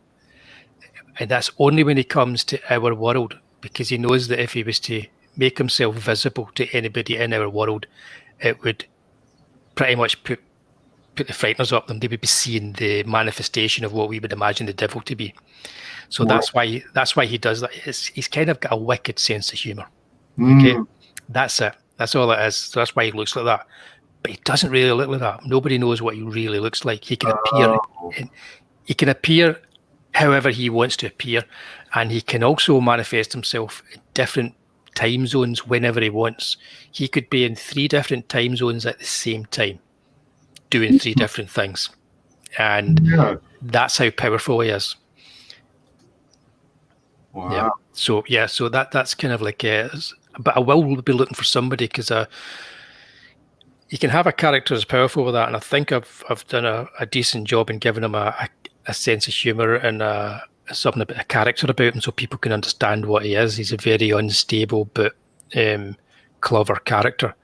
But eventually, you're going to have to give him a human face at some point. I believe. I think I'm going to have to do that at some point. So I don't know what that face is going to be and how I'm going to interpret it. But if he was ever to want to just walk into a restaurant and have a meal with somebody, he couldn't do it like that, and he might just want to do that because he's all powerful. He can be whatever he wants to be. All right. He could look like you. He could be like WyzGyz Entertainment, walking into a hotel. Could be anybody. Yeah, exactly. May very well be. Whoa. Hang on a minute. Was that a tail? No. Yeah. So now, so do you basically do everything on this book, from writing to yes. sketching to inking to coloring? Yeah, I do everything. When I did Tales of Mystery, I designed it. I wanted it to look like an EC comic, and I wanted it to have like a contents page. It was like a Warren comic, and I wanted it to have completely different styles of artists. So for the first issue, I approached a couple of guys I used to work with in the games industry, and they did stories for me. And I just wanted to have the whole process of designing and putting together this, putting it out there, because I've always loved comics, so I'm going to make one. Then I had this crazy idea of doing a comic where I didn't bother asking anybody else to help, and I just did everything myself. And so I did, and I wouldn't advise anybody to do it. It's just something always slips through. You always do a typo you've missed. You but I think I did a pretty good job. So I wanted to show off my design skills so that I could put something together that was like a properly professional looking comic. Because don't dish yourself if you're starting out doing this crowdfunding. You're new to people, but in my case, I'm not new to this game because I've been working on computer games. I've been working in graphic design, so I know what I'm doing. So I knew I could design it at the drop of a hat. I knew I could write it, and I knew I could draw it. So I don't separate the colouring and the drawing. The artwork to me is the one thing. So I'm doing it as line art and then colouring it, but I might decide to fully paint something like the skull up there, or I might decide to just mix it up, and I can do that because I'm my own editor. If I decide that I want to do the next issue completely black and white with just one spot colour, I can do that. So I've come up with the aesthetics myself. I'm the only one to blame if it doesn't work. I do the lettering. What's good about the lettering is I put a little video up. There's a video up that shows me working. So how I work is I lay out the page with the lettering done and in place with my rough sketch, and then I do all the artwork, so I know where all the balloons are going and where everything's going before I start drawing anything. And I know I'm not going to accidentally have to, oh no, I had to write something, I'm going to now lose a bit of this really cool architecture that I drew, so I'm not going to be drawing in spaces where people are not going to see anything, right? So that's the first thing I did as the editor. After I did the first issue, I thought to myself, no, the second issue, you're going to have everything lettered before you start drawing. So that's what I did. Now, it doesn't mean that it was a finished script. It wasn't. I kept rewriting and rewriting, as the weeks went by. But it was a case of I still had the template, so I knew where everything was going. So I knew that if I had 2 pages where there was Logos, the Dark Lord, and AILSA having some witty dialogue with each other, it was still going to be in the same spaces on those pages. But I didn't have to draw a tree and then have to cover it with a word balloon. You know what I mean? So if I knew a word balloon was going to be there, I wasn't going to draw a tree there, that kind of thing. So it's understanding exactly what you're doing with it. And by doing everything yourself, you don't have the problem of, like, say an artist sends you back a page and you go, that the dialogue is like left to right between these two characters and you've got them the other way. What am I going to do here? You know, that kind of thing. Mm-hmm. You work all that out. You're in charge of all that, and you make it work. Because the comic gets more abstract as I work on it as well.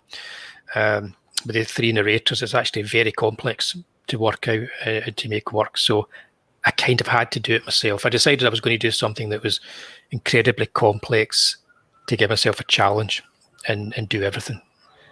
And it's one day out of 30, it's fun. You know, 29 days out of 30, it's like you're tearing your hair out and you're just trying to get it done. But every now and then you sit back and you go, "Oh yeah, I did that. That's cool. I like that." You know, it's a good feeling when stuff comes together. Like that page there, there was probably about 3 variations of that, and before that was the final page. First one is awful, terrible, and nobody's ever going to see it. Except as part of a tier on your next campaign, maybe? No. No. I might do kind of roughs and stuff that I put up, and I might do a wee kind of like a wee making of book or something like that. Oh, that would be neat. But I would be very selective in what I'm showing, because if something doesn't look right, people don't need to see it. You know, it's like it's an odd thing. It's like I don't know if you had this feeling, but I had it the first time I tabled up and sold a comic to someone at a convention. They went away and read it and came back an hour later and gave me a critique on the comic. Really? Yeah, to my face. And I was like, okay. And then bought the rest of the stuff I had there because I liked it. But they told me everything they didn't like about it as well.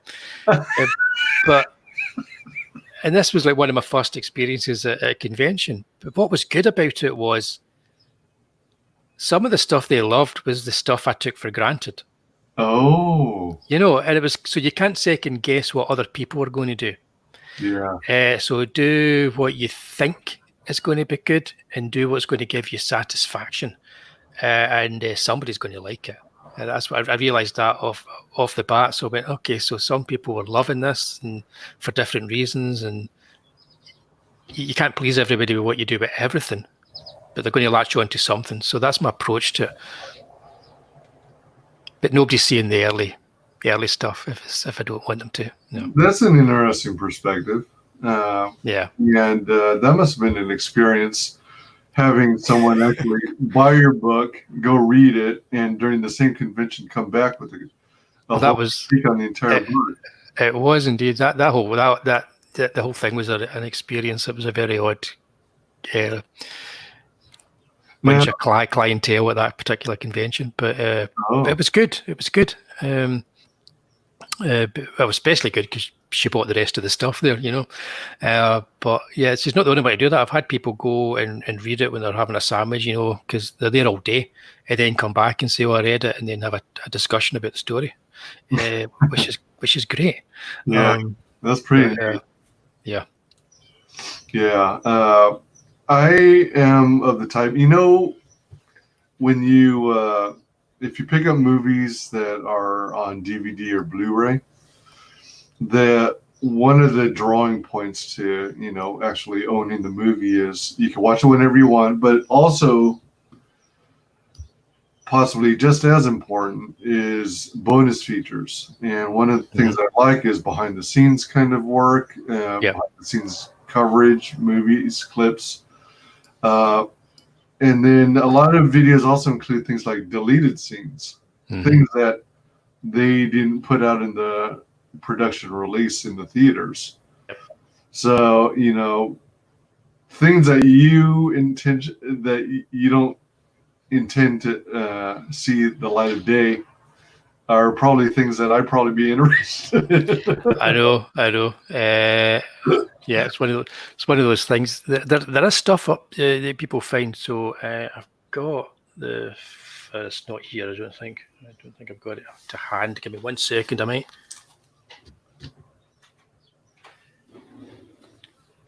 No, I don't. I've had a clean up and I've moved everything.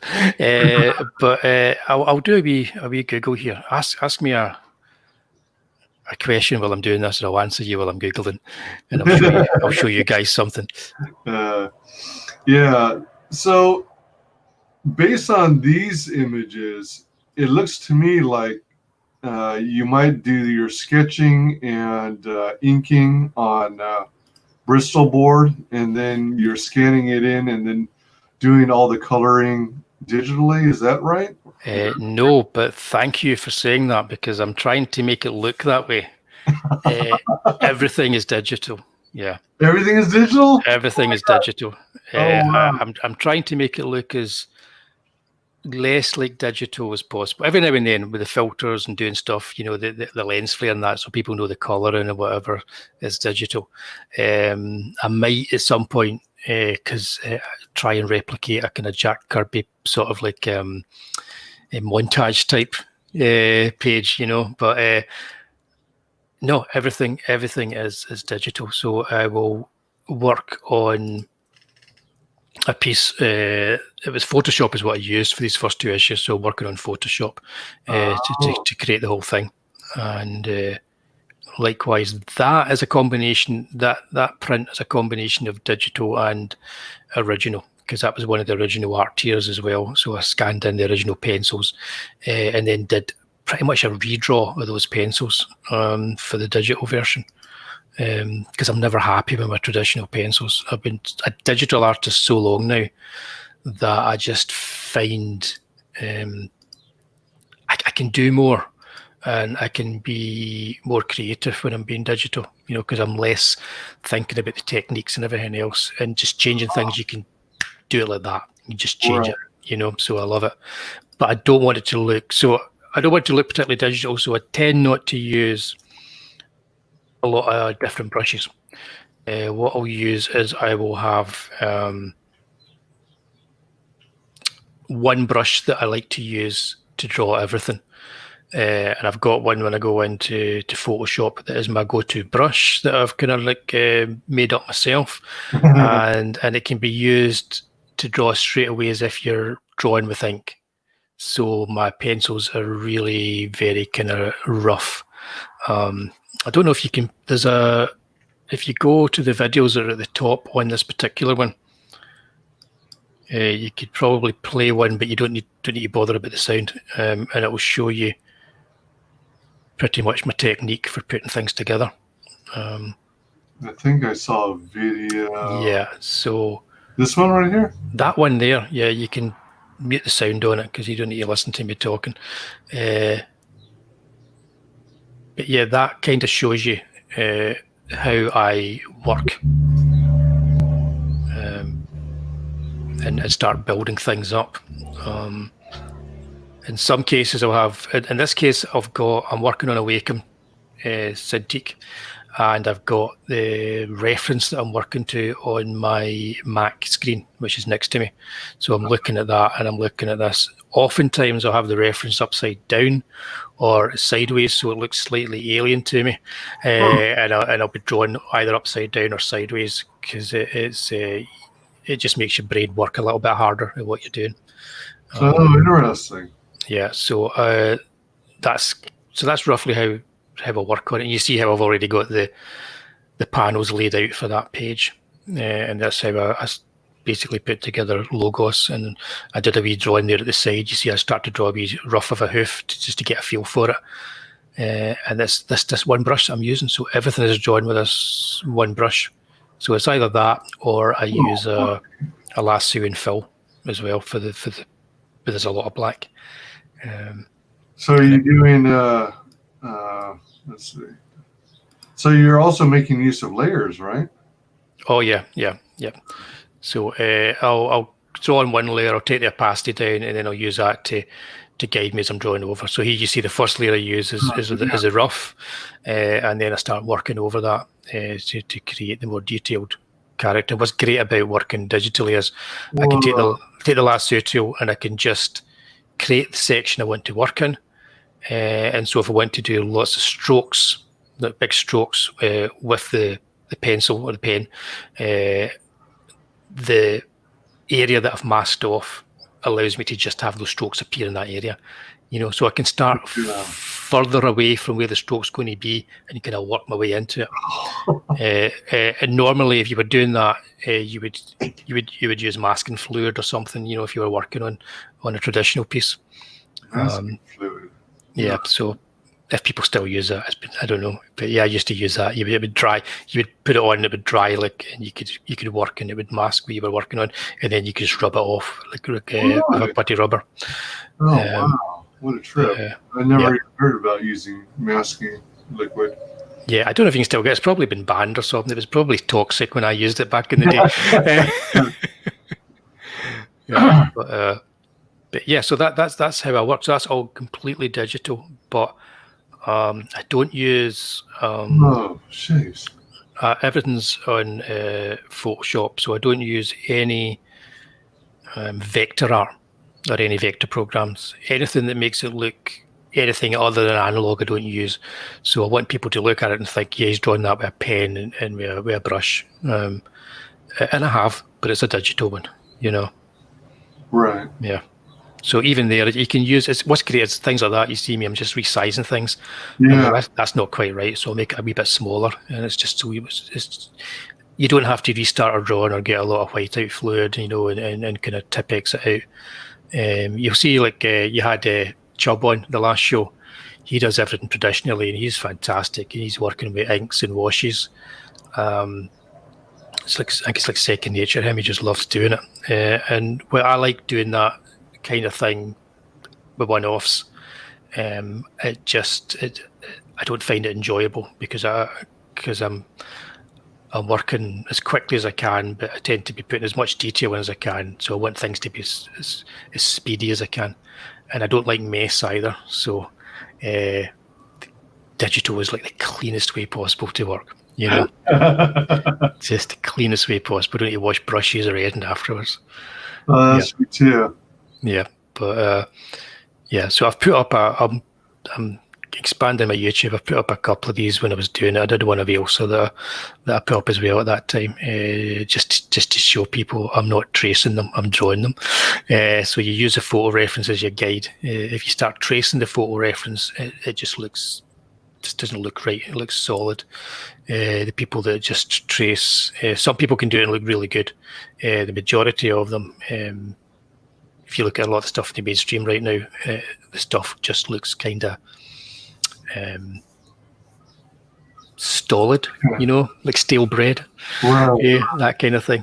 So that's me. So the next one up is me drawing again. But sweet. But yeah, so that's how I draw. So thank you for saying it was a traditional in Bristol board. It's not, but it's very, very close to it. I'm still googling now.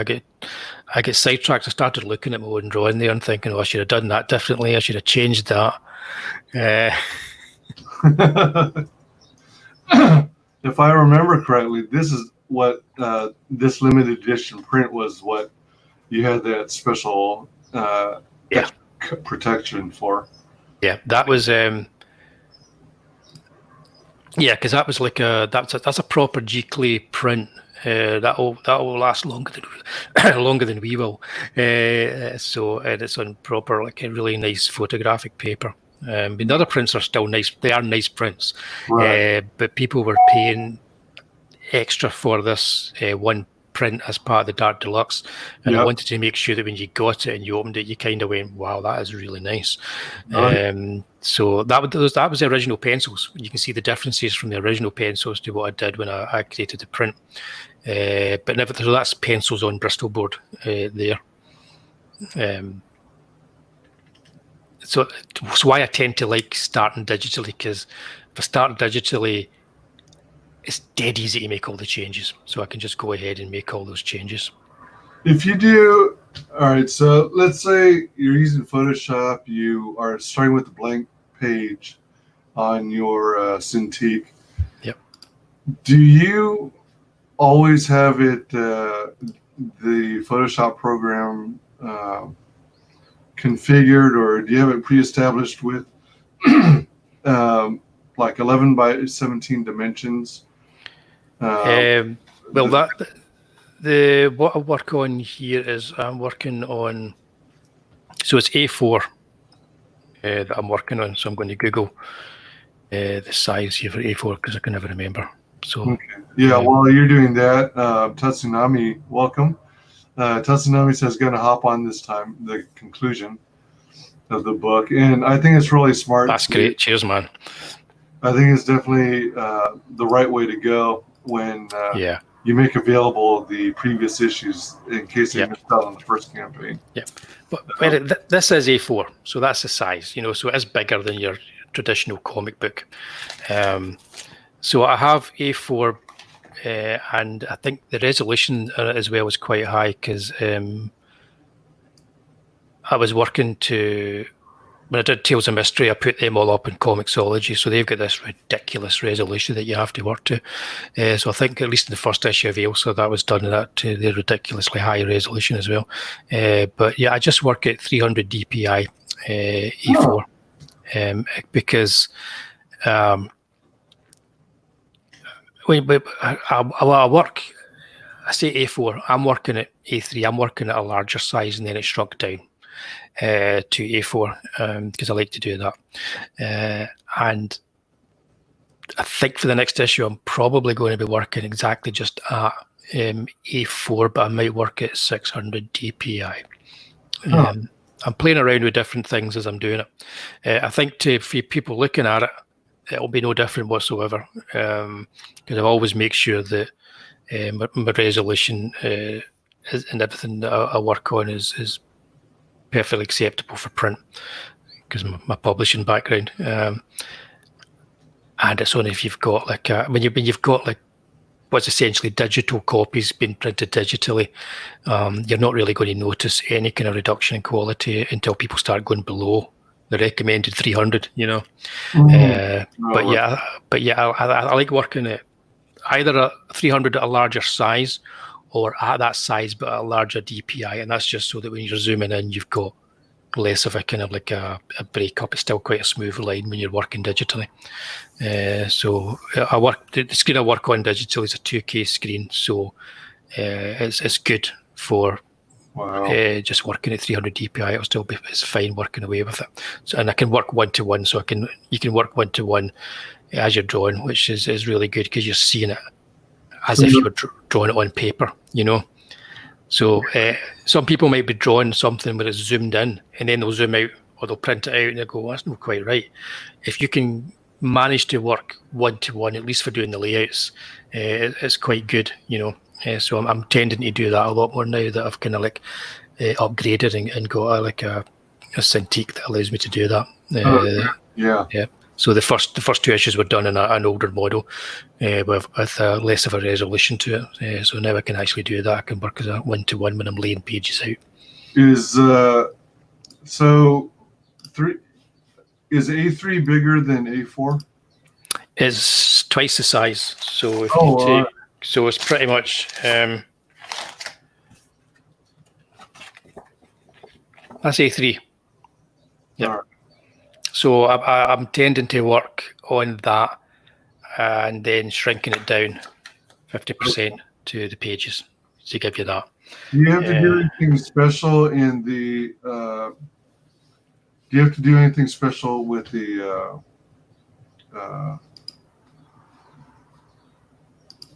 page setup, page layout? Like tell the software like Photoshop that you're working in A3 size, and then it gives you A3 size canvas, if you will. Yeah, no, they just have they're all presets in Photoshop. Yeah, and you can go and you can change them. So a preset for A3 would give you A3 as a size, and it would give you 300 DPI, and you might say I want to work it. Gotcha. I'm going to work A4. I'm going to work 600 DPI, that kind of thing. Right. Yeah. I'm looking. I'm not being able to find what I'm looking for, but just keep asking me questions. I will find it.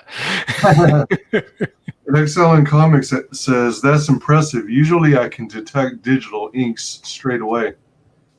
Thanks very much. Yeah, I think it's because I just try not to think about it as digital. So if you get one brush, I mean,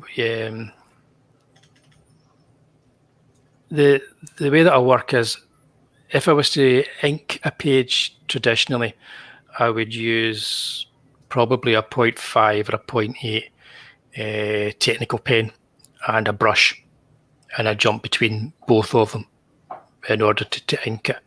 So I approach designing the brush that I'm going to use, or creating the brush that I'm going to use in Photoshop, as something that allows me to do both. So the brush I use, I start with a soft brush, and then I worked on it and made it a hard brush, but it's tapered at both ends. And when you have it down to, say, about 5 pixels or 4 pixels, it's kind of like drawing with either a 2B pencil or a technical pen. It could work either way.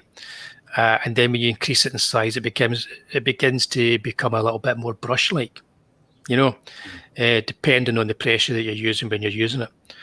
So I find I don't need to keep changing brushes. I just need to keep changing the size of the brush that I'm working with. And so sometimes I think of it as a pencil, a pen, or a brush.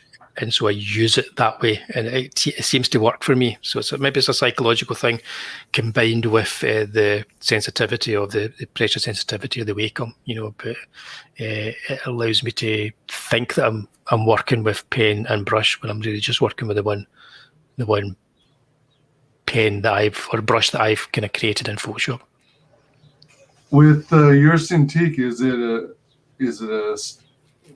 like a standalone mobile product, so you could take it on the road and use it to do your work, or is it the type that requires you to plug it into a computer?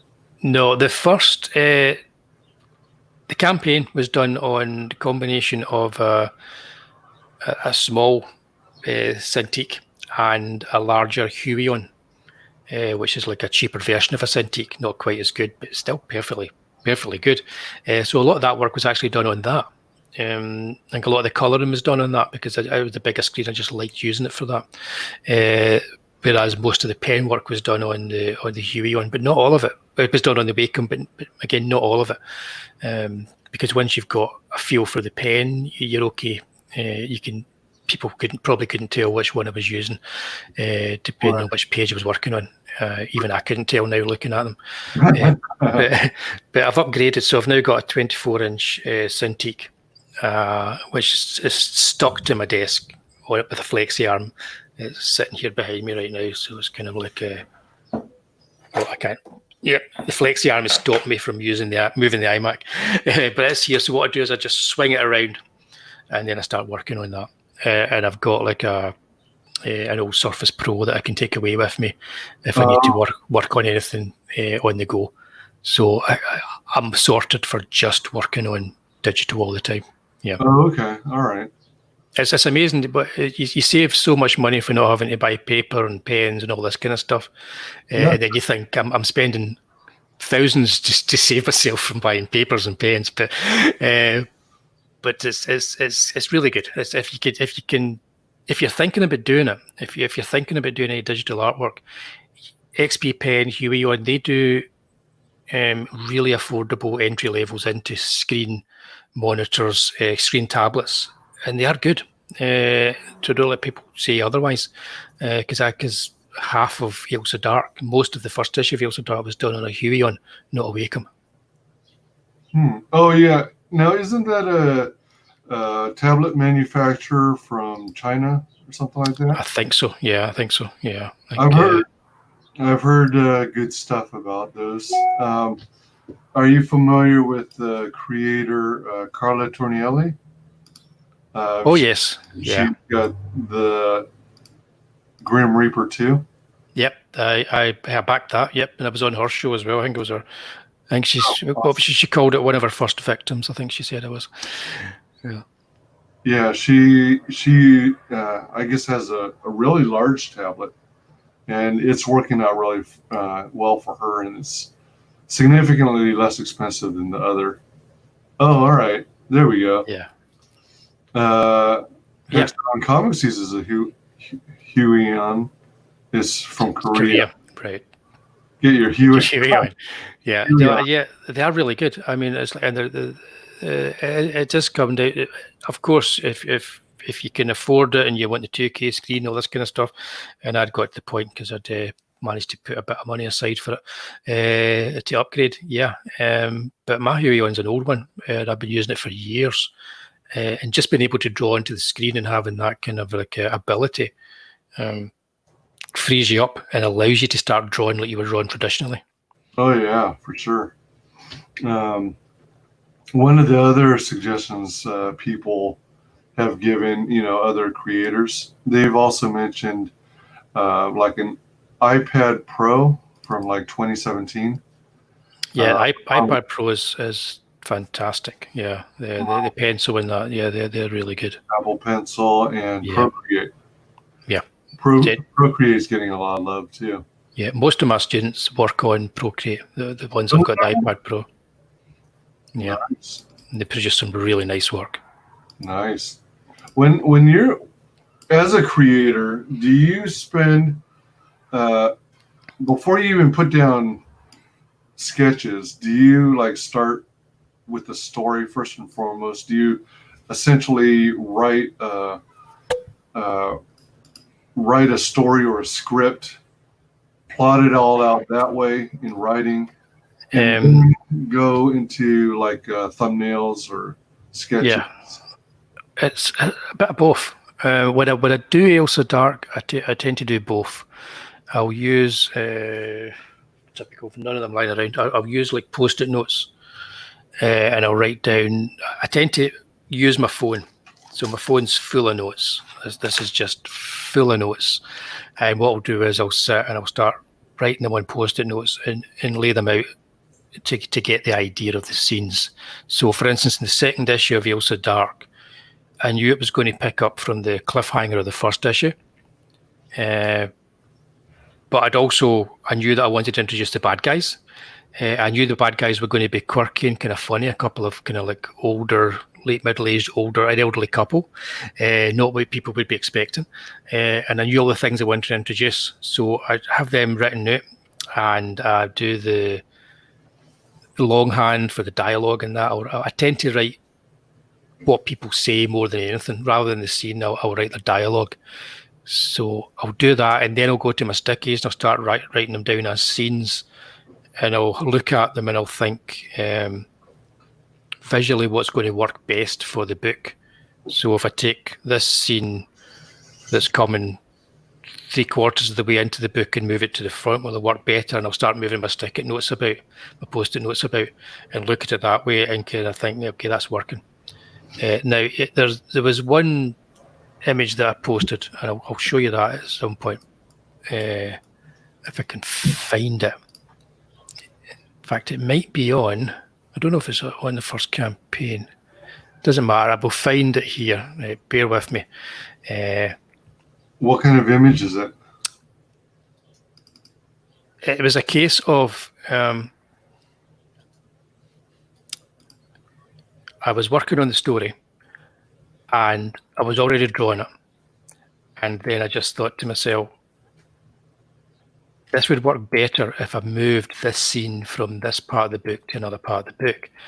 My only problem was I'd already started drawing one scene and finished another scene.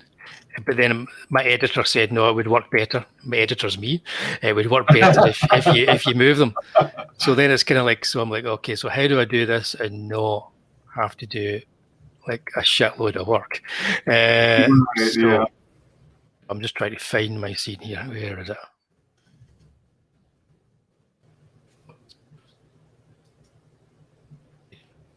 There we go. So what it was I had a scene where Umair was in bed sleeping, and then it leads into this entire sequence in the dreamscape, and he's going to meet AILSA Dark talking to him in the dreamscape. All this stuff's going to happen. So let's find it here. I'll get my PDF up if I can find it. I've got an image of the guy sleeping, but that's in the first issue. Now I think about it, I think it's in the AILSA Dark Facebook page, and God knows you can't find anything on that, so I'm not even going to try. I hate Facebook, but I still post things up on it for people.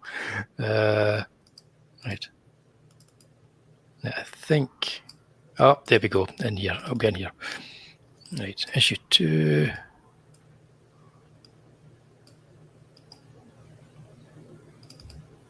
Right. Now you were talking about print stuff as well. I tend to do, because I'm doing lots of double page spreads now, I use Mixam to print it. So they allow you to upload PDFs of the complete issue. So once I've created all the images and got the file together, I will put together a PDF where you have the first page as a cover and then everything else is a double pages. And then Mixam split it in such a way that you get as close as you can to a double page spread actually meeting in the middle. Because you know how you'll buy a comic of that and you open the double page spread and you're losing a bit in the middle. It happens all the time, especially with like soft cover collections and so on. They're actually quite good at organising it so it calculates it as long as you get the right bleed, like 3mm bleed and 3mm trim. They will calculate it properly and you won't lose anything.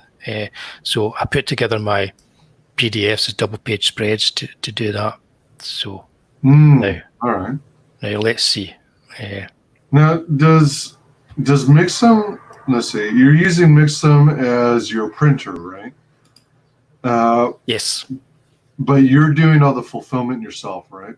Yeah, I was doing it all myself. So I was bagging all the comics. I was wrapping things in tissue paper and making sure everything was just right, making sure that the glasses were put inside the 3D comic. It got to the point where I don't know, I hope not, but I hope everybody's comics are okay. And I hope that everybody's got the 3D specs, you know, because at some point you're thinking, did I remember to put the 3D glasses in that comic? So perfect. Yeah, perfect. Oh, that's good. So it is a case of like you're like, I can only do a dozen today because it really is time consuming. And you want people to get it in one piece in a bit of an experience when they open it. They kind of go, "This is nice," you know. Knowing that it's not just some guy in a warehouse that's thrown it in there, but that I've actually taken the time to sign them, bag them, wrap them, you know, tape them and send them to everybody. So yeah, so I did the fulfillment myself. I'll probably do the same thing again next time, you know. But yeah, so all right. Share this PDF here. So what you're looking at, this double page spread here, if you see up here, you have like these characters here having a wee chat, right? He's eating a werewolf leg. That whole panel there, up until then,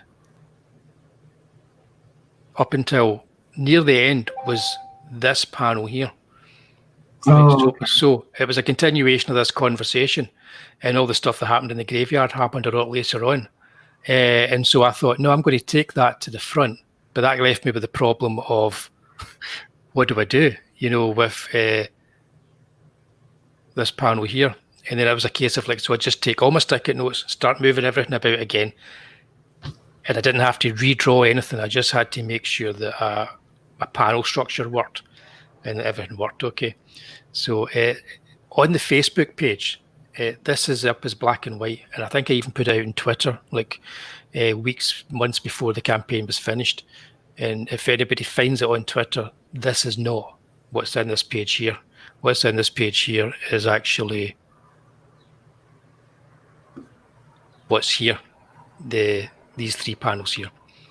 So sometimes it's a case of like, you look at it and you go, why is it not working? But it is working. They're all working individually.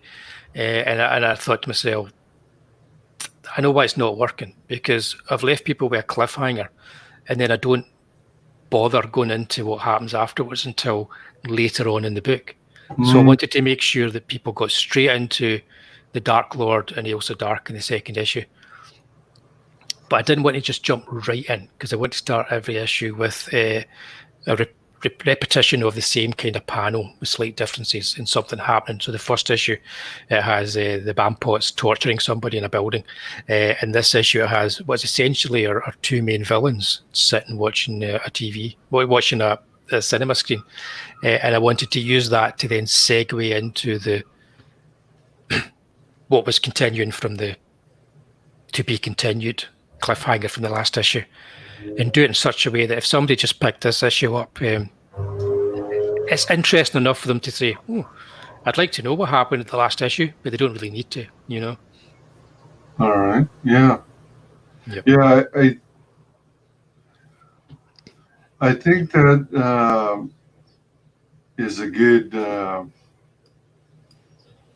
It's a good thing when you're doing. You were talking about, when you do your page layout using sticky notes, and what's cool is you could easily mix them about, resort them however you like. Yeah. Right. So here you see the original AILSA Dark that I sold at convention. That's on the left, and then you see the one that was in the campaign. AILSA Dark was too soft. She just was. She wasn't hard enough at the first one.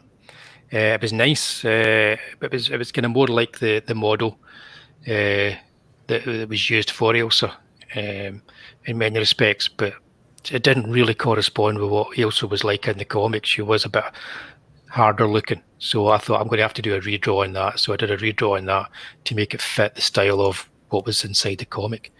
And there's another issue cover out there because I actually printed an issue that I trashed, and the colour scheme was all based around purples. It was an entirely different colour scheme. I got it printed. It was to sell at a convention. The convention was cancelled because of extreme weather. Oh, wow. And thankfully it was cancelled because it didn't work. The story hadn't worked yet. I'd rushed it, and so I trashed that whole thing. That was a few years ago. Went back to the drawing board and then came up with that. So it's I'm constantly changing and tweaking it and getting to the place where it's just the way I want it. And so there you see the cover. It's not radically different from what the first one is, but anybody that bought that first one at convention, I call that the convention copy. It's significantly different because AILSA's just that little bit softer in it, and she's probably a bit more. I was being a bit more of a slave to my photo reference than I was with the campaign. Yeah. Yeah, the left also looks like it's got more flesh tone in the face. Yeah, the colouring was totally different to begin with. Originally, I was being more painterly with my colours, and then I'm putting together the campaign, and I'm thinking I want this to be more like a Bronze Age comic, like an old school I want people to have bought this in 1974, and so I approached it that way, and I went, no, that's not the right way to be doing it. It has to be flat colours with shading and light. And that was also speeds up the process of colouring because I'm not doing painterly colours, and I'm doing everything myself. So my editor head was very happy when it made that decision because it made the process that little bit quicker. And it also, I say made it quicker, it meant I was going in and doing a lot more line work. So when you look at the actual black and white work, there's a lot more line work happening there with the hair and everything else. Yeah. People will also notice that she's not on the motorbike that much in the comic. Oh. Yeah. Drawing motorbikes. Yeah. False advertising. She's just a poser. Yeah. But she is. You've got her on the bike. She's definitely in there. She gets out to the first crime scene on her motorcycle. So, yeah. Yeah. But yeah, so that's just to a wee kind of like continually changing things in a kind of like a George Lucas way, but not exactly in a George Lucas way. You know what I mean? You're not going to go in with CGI later and tweak it even further. No, nothing else is getting tweaked. The two issues are done. That's the style now. Then the third issue is now going to be a continuation.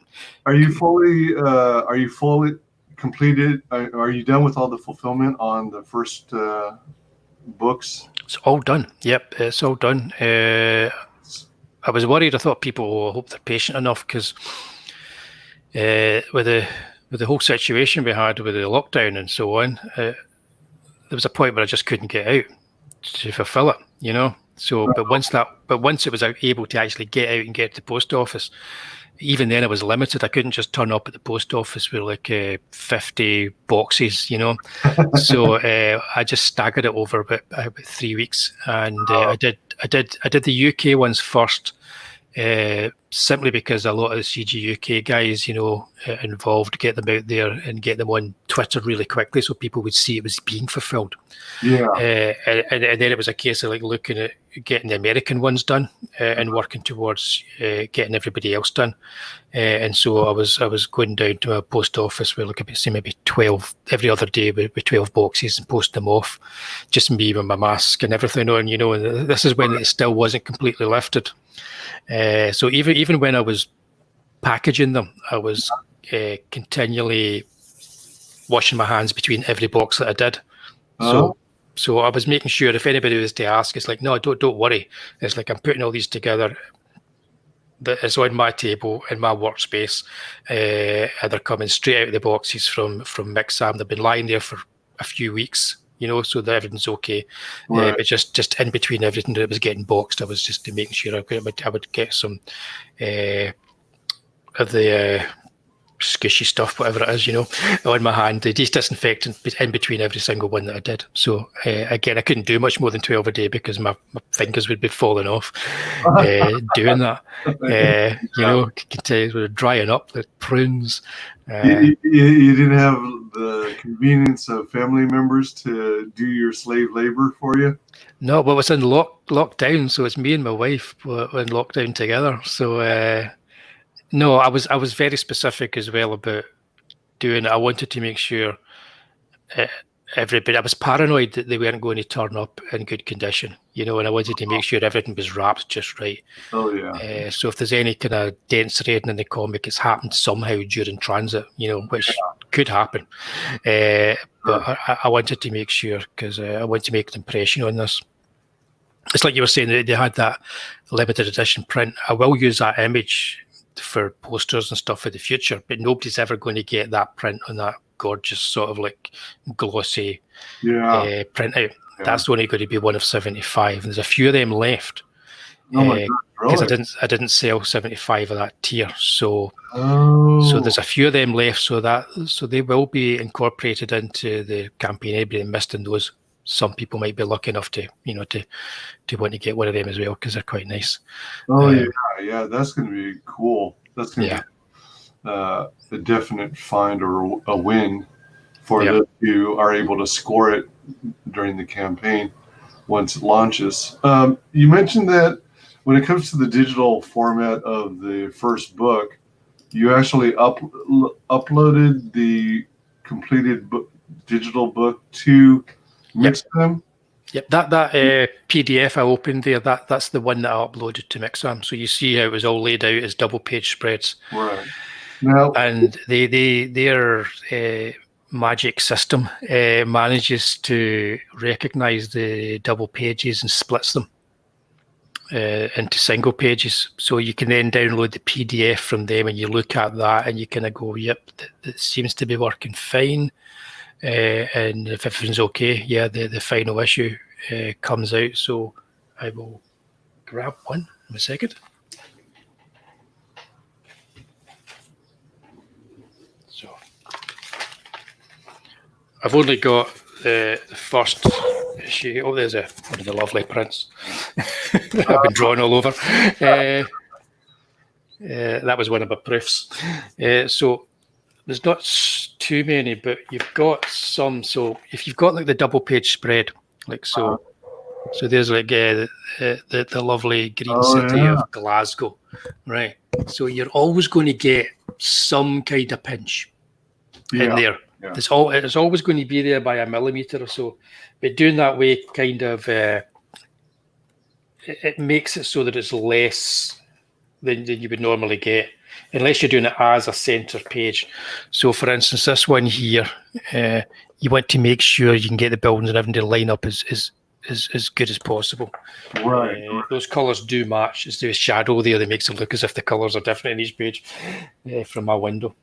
So I was kind of worried about that, especially in the second issue. The first issue, I designed everything so that where the pages bleeded over, so wherever there was that bleed, if it didn't work out, it didn't really matter. But in the second issue, there's a lot more of it, and it kind of mattered. Thankfully, it kind of worked out okay. So I was pretty happy with it. Oh.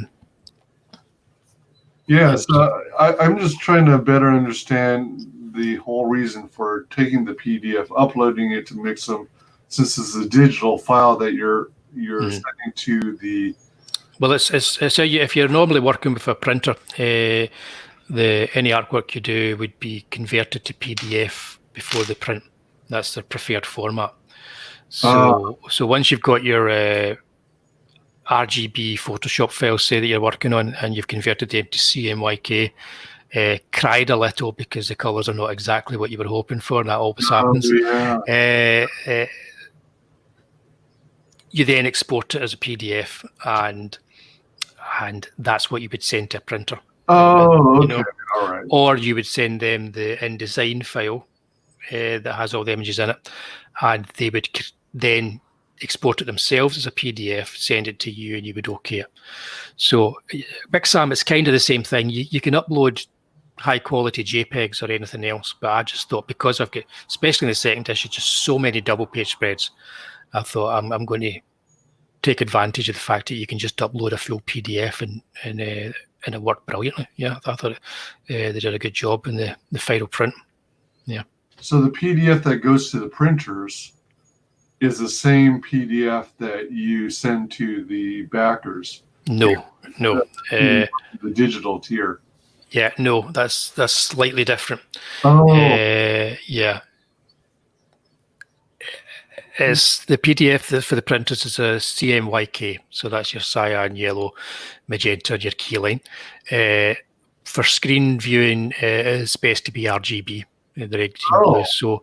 So I export a different PDF for uploading for the backers for the digital, and also in the case of anybody who backs it digitally, you're only paying a couple of dollars more, or less than you would for the physical one, because I don't think you should undercut yourself when you're doing a digital version. But I also think the people that are backing it digitally should get just as much as the people that are backing it physically. So the digital backers got all the comics as digital copies. They'd have to buy their own 3D glasses, unfortunately, because you can't do a digital. Maybe, mind you, I'll have a look in that. Maybe you can. But yeah, but they also get. So you got the Dracula print, which I've been drawing over because this is the proof. They get the PDF of that. So if they wanted to print their own print, they can do. So I think that they got. You did as well. Anybody who backed it got this. So check your junk mail, because it's not always going into everybody's main mail. What you'll do is you'll get a link to a Google file, and file, you know what I mean. And once you get there, you'll have the option of having the comics as PDFs single page or PDFs double page. And you'll also have CBRs if you want to read them on a tablet on a CBR reader, or even on your computer on a CBR reader.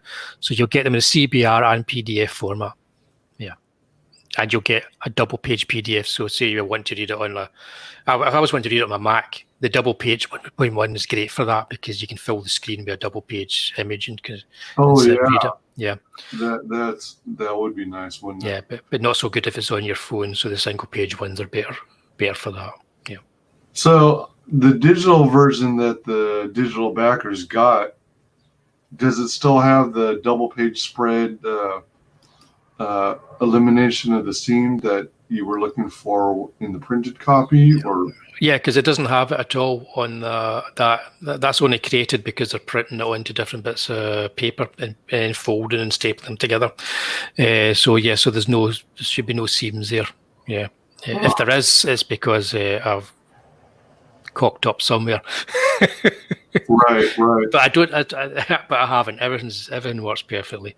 I think I threw one typo in just to see if anybody could catch it. Because you don't want perfection. No, yeah, of course not. Yeah, let's watch the video for your sign up. You've got AILSA Dark, Werewolves and Bampots, the conclusion. The conclusion. And actually, I know you're developing this universe. Yeah. this dark universe, if you will. How do you already have mapped out in your story, like how many spin-offs you're going to have, how many more Ailsa Dark stories you're wanting to make? Yeah, I've got. Or is Ailsa Dark going to be a continuing character? I've got Ailsa Dark, Werewolves and Bampots is the first story in 3 stories for Ailsa Dark. Oh, So all right. I've got the second one is going to be called Bride of the Monster. Now, Ailsa Dark, her Clark Kent persona is to be like an Elvira. You know, she presents these B-movie horror movies because I love old horror movies and stuff like that. So she presents these B horror movies, but that's just a cover for what she really does, and that's she keeps the peace between these creatures from the other world and makes sure that everything's running just fine, hunky dory. So you don't really learn her origin or what she is all about in the first story, but you do get a feeling that there's something about her that's maybe off. There's more to this person than meets the eye. And in the second issue, you get to see that she's been around for a few years. There's footage of her with Bela Lugosi from 1956 and a movie called Bride of the Monster, an Ed Wood, a terrible Ed Wood movie, and which I just love throwing that kind of stuff in there. So the second storyline is actually called Ailsa Dark, Bride of the Monster, and that's set in Hollywood in the 1950s. And I'm not telling anybody anything about that story except that Bela Lugosi and Ed Wood are both in that graphic novel as characters. Oh, So yeah, and I've worked out that's going to then lead to an origin story, which is going to be called Ailsa Dark, The Origin. Yeah, it took me ages to think that one up. Ailsa Dark, The Origin. So I've got this whole idea that there's a mystery to this character, and when we get to that last story and we tell her origin, that's all you're ever going to need to know about Ailsa Dark. Right? And I can either take her as a character and do other stuff with, or I could leave it there and I'd be quite happy with those 3 books of Ailsa Dark. Okay. And then with Logos, the banter demon with the horns, he's different. I'm approaching him like a pulp novel. So if you could imagine like a Philip Marlowe, Mike Hammer sort of character, that kind of thing. And each of his stories is going to be a standalone story, a one-off graphic novel, but they will continue into each other. And I was talking about how I put together Ailsa Dark. In the case of Logos, I wrote the entire graphic novel over 2 weeks, and I didn't do any drawings or use any thumbnails and just wrote it sequentially as if I was writing a book, because I wanted to have that pulp feel. And unlike the Ailsa Dark stories, there'll be no narration and there'll be no boxes other than dialogue boxes. So you'll be watching people talking to each other and you'll be watching the action, but there'll be nothing else. There'll be no, there might be sound effects, but there'll be nothing to say, meanwhile over in the barn, that kind of thing. So it's a completely different approach, and his books are going to have a completely different feel. I want them to feel like a 1970s movie, his books. So Ailsa Dark's are like 50s to 70s B movies, and I want Logos's books to feel like a 1970s gangster, private eye sort of like a horror movie. Pretty sweet. And then the Tatty Bogleman, he'll pop up as well every now and then. Yeah. Well, is Tatty Bogleman going to have his own set of books, do you think? Well, if you've got... Hang on. I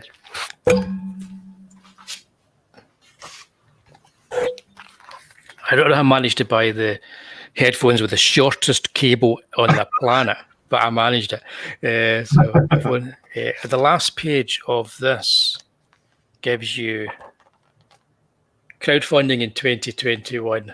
Tatty Bogleman will return as your host in Tales of Mystery and Imagination, Edgar Allan Poe special, which will have the Black Cat, The Raven, The Telltale Heart, and much more. So yeah, 2021, he's coming back in style. I'm going to remaster the work, the Telltale Heart adaptation that I did in this, and create some new work, and put together an anthology that the Tatty Bogleman is going to be in charge of. So it's going to be mental. So it is. Wow, that's going to be sweet. So yeah, I've got the Darkverse mapped out up until probably mid 2021. And then I'll need to start thinking of. I mean, I won't have all those AILSA Dark books done by then. You know, they're going to take a few years. But as far as Ed and you, there'll be nothing. Everything's going to take me up to mid 2021 with what I've got going just now. So with all this building of the universe, are you shooting to have like, excuse me, 2 books a year? Yeah. If we'll see how the Logos one goes. I'm quite excited by the Logos one. It's kind of, I've written something with it, and I thought I quite like that. It's not plot heavy. I don't know how people are going to take to it. It's very much conversational, a couple of characters, and this is their wee journey. It's a totally different approach I'm taking. Tony's work's great, so I'm really looking forward to seeing what he does with it. And he's an American Southerner, and it's set there in his neck of the woods, and it's got a kind of feel that I think he'll be at home with. So I think together we're going to create something that's a wee bit different. And as far as the format for that one goes, if you hold on a second, I'm going to grab something else. Mm-hmm.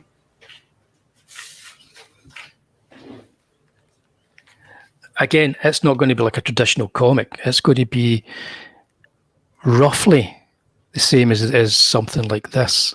Whoa. So it's probably around about A5 size, which is smaller again. It's going to be more European in feel.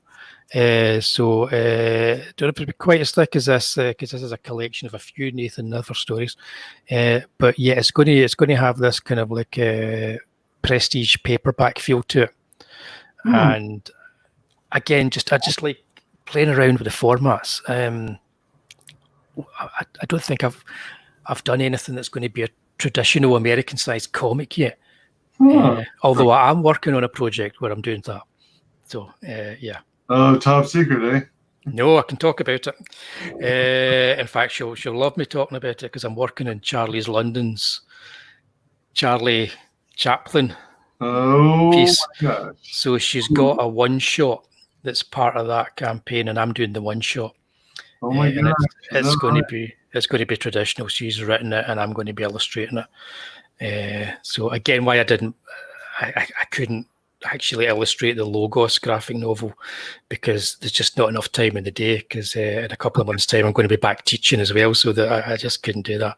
But yeah, so I'm excited about that. I'm really looking forward to doing her one shot, which is going to be part of her campaign. That's a lot. Yeah. Let's see here. So we want to go and watch the video here. AILSA Dark, Werewolves and Bampots, the conclusion. I am Death's dark dream and God's regret.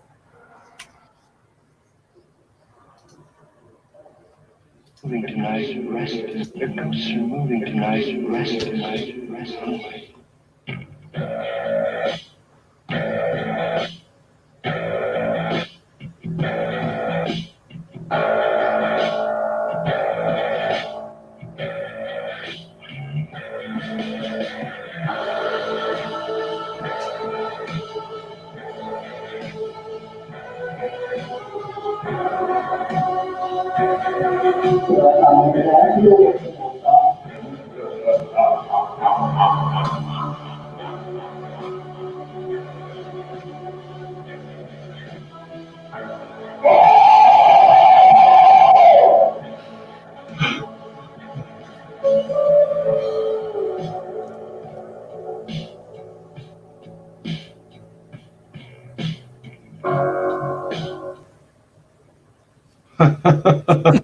Cool. I wanted it to be like a an old 1970s B-movie feel to it there. Not too long, and I wanted to just make anybody with headphones, I wanted them to jump out their chair. So I put that screaming.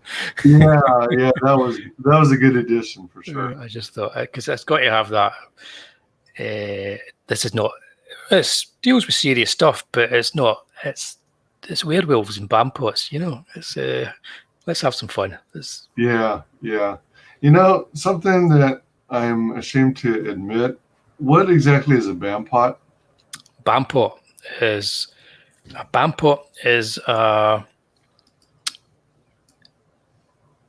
it's an idiot. It's the kind of person who does stupid things. Oh, okay. I like to say specifically a bampot is it can be it's a whole spectrum of bampot. Sometimes you say you're putting out your coffee and you go and you get your coffee and you put it in your cereal instead of your coffee and you go, oh God, I'm a bampot. Right.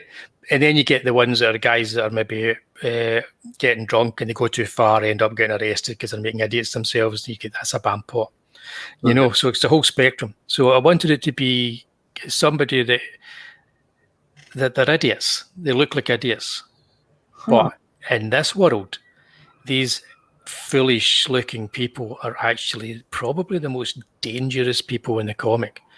The hardest to kill, but they've got no narrative thread in the comic at all. They've just been hired to do a job. And they live to just torture and kill. And they see that as an art form and they just love doing it, torturing and killing.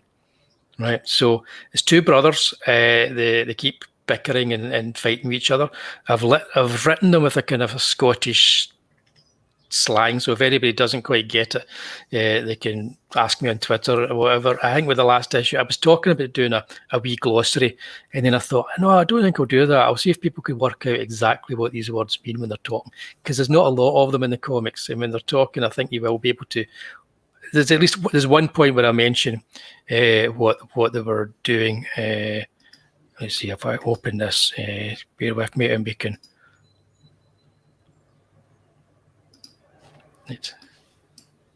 I cleaned up my desktop on my Mac, and I can't find anything there. That was a stupid thing to do. What was I doing? Speaking of language and jargon and phrasing, you might have heard that Chubb, creator of Merry Boys, is contemplating maybe releasing a companion guide to help you understand the British slang and stuff like that. That would be good. Do you think there's enough of the Scottish thrown in there into your title to warrant releasing a book like that of your own? I think I could do it. I think what would be interesting would be to have the Tatty Bogleman's Guide to Scotland. Right? Yeah. So this is never been mentioned to anybody before, but the idea that the Tatty Bogleman takes you on a guided tour of the most terrible things to have occurred in Scotland. So here, the most horrific sites of to do with the supernatural or terrible events or stuff like that. And he does so in a really jovial way while explaining what he's talking about too. I did have that idea of something to do ages ago as a book when I was working in Tales of Mystery. But so I think not so much the Bampots, but the Tatty Bogleman could do that, and it could be quite funny if you did it. But I'll share you. That would be a great idea. I think you should do one. So this is where you first really see the first issue. They get teased. You don't really see them, but you get to hear them talk to each other. So in this issue, you finally get to see them. And Danny with the machine gun, he says, "Eric, give them loudy." And I explain what loudy is. I say, "Loudy, dear reader, means to do something with vigor and enthusiasm, right?" And then you get the double page spread of them creating absolute slaughter. Right? So for the Bampots, everything is done with vigor and enthusiasm. They live life to the fullest. This is all they're interested in. So I don't create anything about them that people can latch onto for characters other than they're quite funny. When they're talking to each other, they keep kind of like slagging each other off, and they're quite funny. But they are, even I think AILSA even says it, it's like they're already dead. They're ghouls. How do you kill something that's dead? So thankfully, for most people, they work for money. So basically, their motivation in life is money to live a good life and torturing and killing people. But real bampots are more likely to just be daft people that do something stupid. Okay. Yeah. All right. Yeah. But apparently, even though they're hired guns, they're They love it. They love it. It's almost like getting paid it's like Danny says, getting paid to create art. Life couldn't get any better. So as far as he's concerned, it's like the narrator says they consider themselves the Jackson Pollocks of slaughter.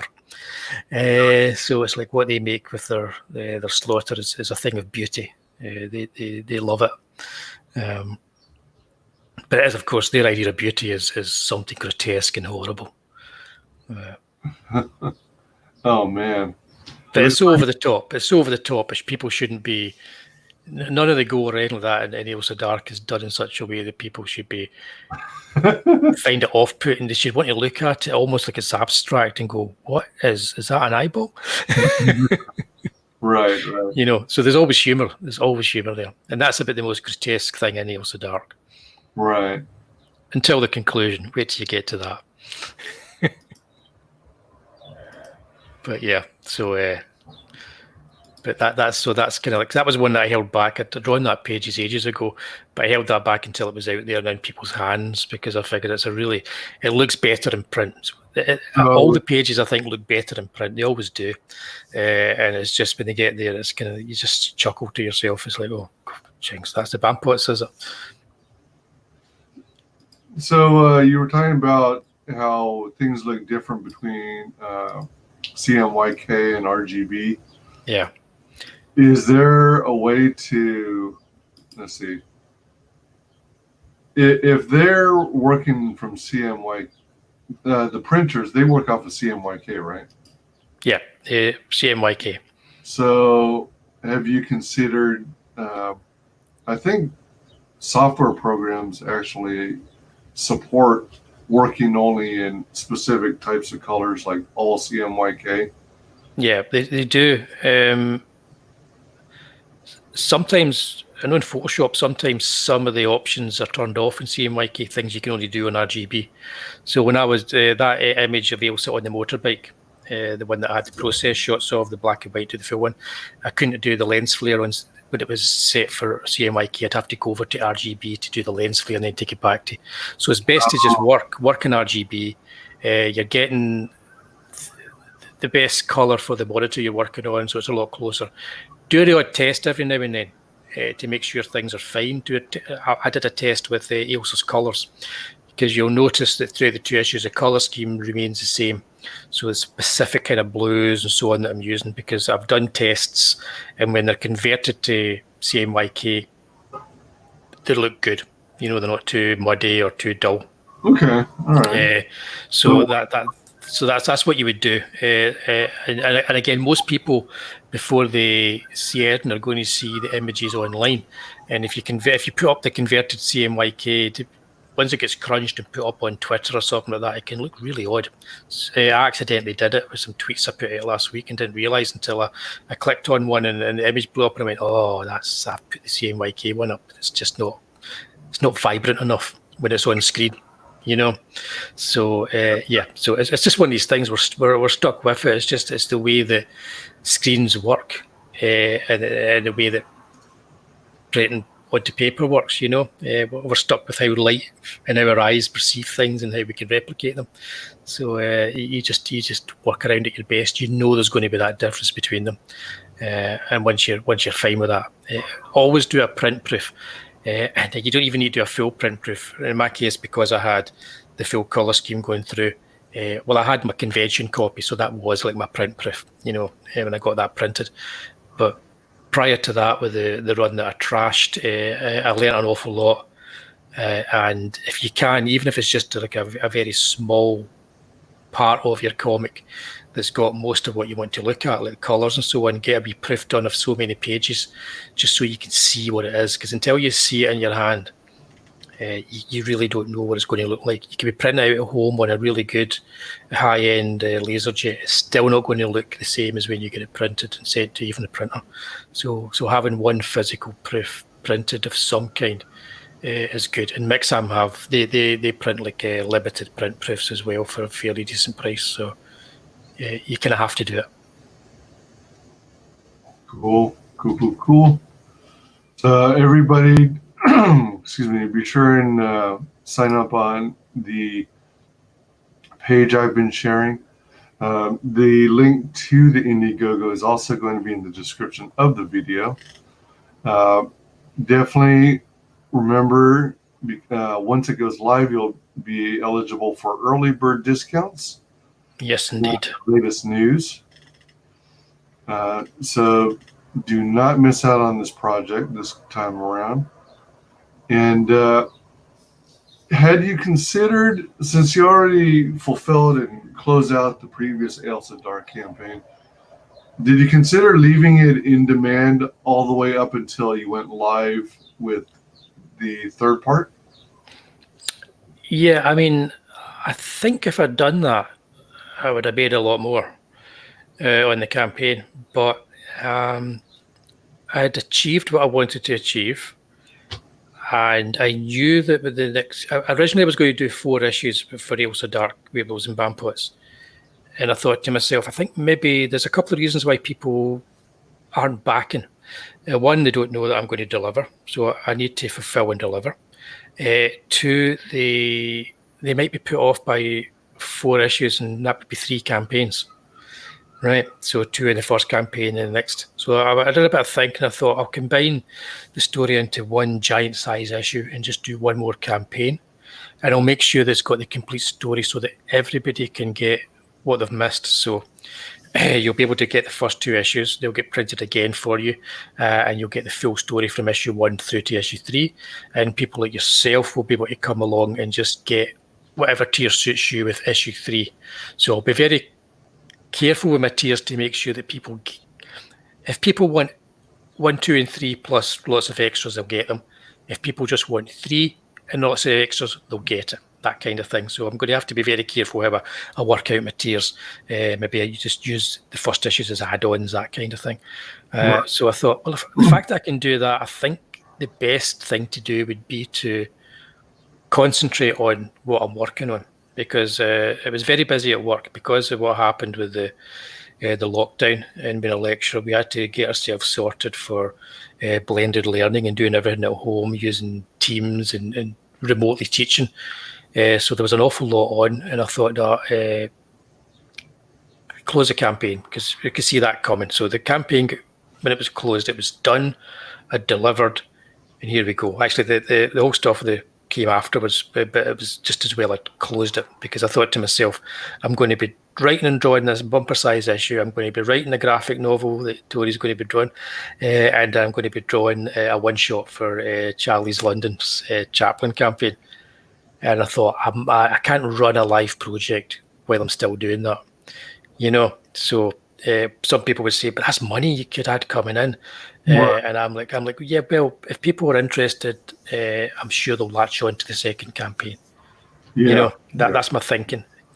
I'm in this to make good comics and get people that are, if I can get a core group of people that love reading them and want to read them and have them, and like you were saying yourself, when you get them, they're really nice to hold. They're like a cool, a cool selection of stuff. Hopefully they'll become fans of what's in their hands, and they'll keep coming back to other campaigns. So I'm not bothered about just keeping it going to try and kind of pump as much money in as possible. So I think every campaign is going to have like a finite life, and then I'll cut it at some point in demand. No, I'm not exactly sure, but with your first campaign, did you go 30 days funding and then another 30 days funding before you went to in demand? Yeah, I did that, and I think I had funded it. I can't remember now, but it funded it. I'm trying to think. Within the 60 days, yeah, I remember. I was sort of like about a week or so to go, and then I sold one of the original art pieces in it, and that just took me right over. That was me funded, and I was like, and suddenly, yeah, I was relieved, because you're thinking nobody's going to buy the original art, and then somebody buys it, and then I've calculated I need 5 more people to back it before I can do it, and then suddenly one kind gentleman purchases the original art, and I'm sorted. So that was a great feeling that day. I went out and had a slap-up meal and a pint just before the lockdown. Oh man, yeah. Back in those days. Yeah. Yeah, but yeah, I think definitely it's a case if I'm going to have a shelf life for campaigns, and then maybe try and work something else once things are going. And the floppies are all great, but I might end up bringing it together as a graphic novel, but it won't be as the same size, the same format. The paper and graphic novels will be slightly thinner. I went for really quite a heavy stock of papers for these as well. Heavier than I think any other of the ComicsGate or indie comics you get. They don't have the kind of stock that I've been using the same kind of weight, or at least most of them don't. So I want people to get this, not think of it as a floppy, but as like as a collectible. And also it's more like a magazine than a comic when you got it in your hands. Right. Now, are you would you be able to, at this early stage, be able to reveal what some of your plans are for the campaign? Or I know you're building a mailing list. Yeah. And hopefully you're getting a lot of interest from it. Do you know if you are, for example, going to do some tiers that have multiple books, multiple copies of the book, for those who might want to try and get around the shipping costs? Yeah, I did that for the first campaign. Nobody picked up on it, but yeah, I think I will do that. But it's dependent on that's a kind of tier you could probably add if you think it's going to be one that people want. I think because I'm doing a campaign that's going to allow people to buy 3 previous comics, it's going to be quite a big campaign to put together. And I wanted to look more streamlined than the first one, because I've learned a lot from doing the first one. So that's going to be something that I have to do, work out how I'm going to do that exactly. I think it's going to offer more original art. Cool. That's for sure. So I just sent off today.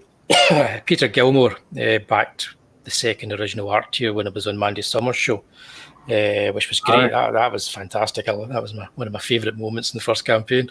It was both my original art pieces are going. So he just told me, take your time with it, get it fulfilled, and then do it. So the whole thing's fulfilled. So just this week I managed to have some time to put aside, and I did his D3 pencil drawing, the Chatty Bogleman and AILSA Dark. So I think for the next campaign I'm going to do some pre-drawn original artwork and get it up there. Excuse me. And that'll be kind of like as part of the campaign as well, and sell them along with it. So other than that, I don't know. I like the 3D. I don't think I'll be doing a full 3D story again, because I'd be able to do a lot quicker than I did the last time, because I had all the R&D and how to get this done and the best way to do it and to make it work. But I want to do something that's just slightly off kilter the way that was, something that's slightly different. But I don't know what it is yet. But I'll make sure and let you know as soon as I do. Yeah, definitely. But definitely going to be more original art in there. Yeah, and if you make sure and sign up, because I think, well, I know for certain there's going to be a tier that I'm going to make a secret tier for people that sign up, and so because that's people maybe that have already backed the previous campaign or are really interested in it, and that's going to go out only to backers. I did that with the first campaign because people had bought it at convention and maybe didn't want the first issue. So I sent out a secret tier to people that had bought it from the first campaign. So if they only wanted to buy the second issue, they could. So I'm going to do a secret tier for the conclusion. And I've got some ideas. I can't tell you what I'm doing, but it's worth doing. It won't cost an arm and a leg either. It's going to be a reduced price tier compared to what a similar tier would be in the actual campaign. It's only going to be available through signing up. Nice. Yeah, I was kind of surprised when you whipped out the whole 3D book.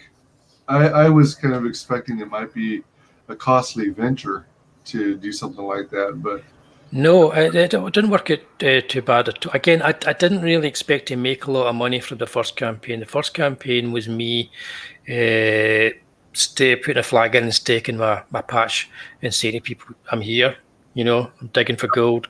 This is what I'm doing, okay? And the 3D comic was originally going to be A5 in size, so more like this, this size. Oh, right, okay. And then I did some tests and I thought, it works better at A4. So that's more expensive, but it was going to be better. Yeah. So I just did it that way. I'm not out of money. I made sure I worked out all my postage beforehand before I did the campaign. I weighed out everything based on the old Tales of Mystery comics that I'd done in the first issue of AILSA.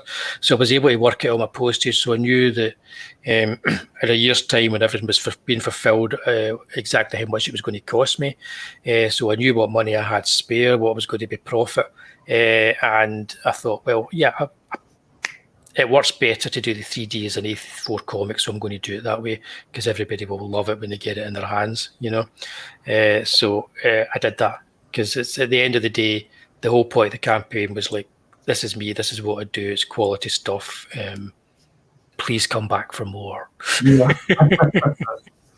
Yeah, for sure. Do you anticipate having things like die-cut stickers, T-shirts, a refrigerator magnet, a iron-on patch? I don't know. I'll wait and see. I have a completely. I'm not going to tell you what this is, but I'm going to tell you that I have a completely off-the-wall idea for the Logos graphic novel when it goes. Which people will be like, what? But it's something I want to do. And they might not. They might be like, that's a really cool idea. But it's something I want to do.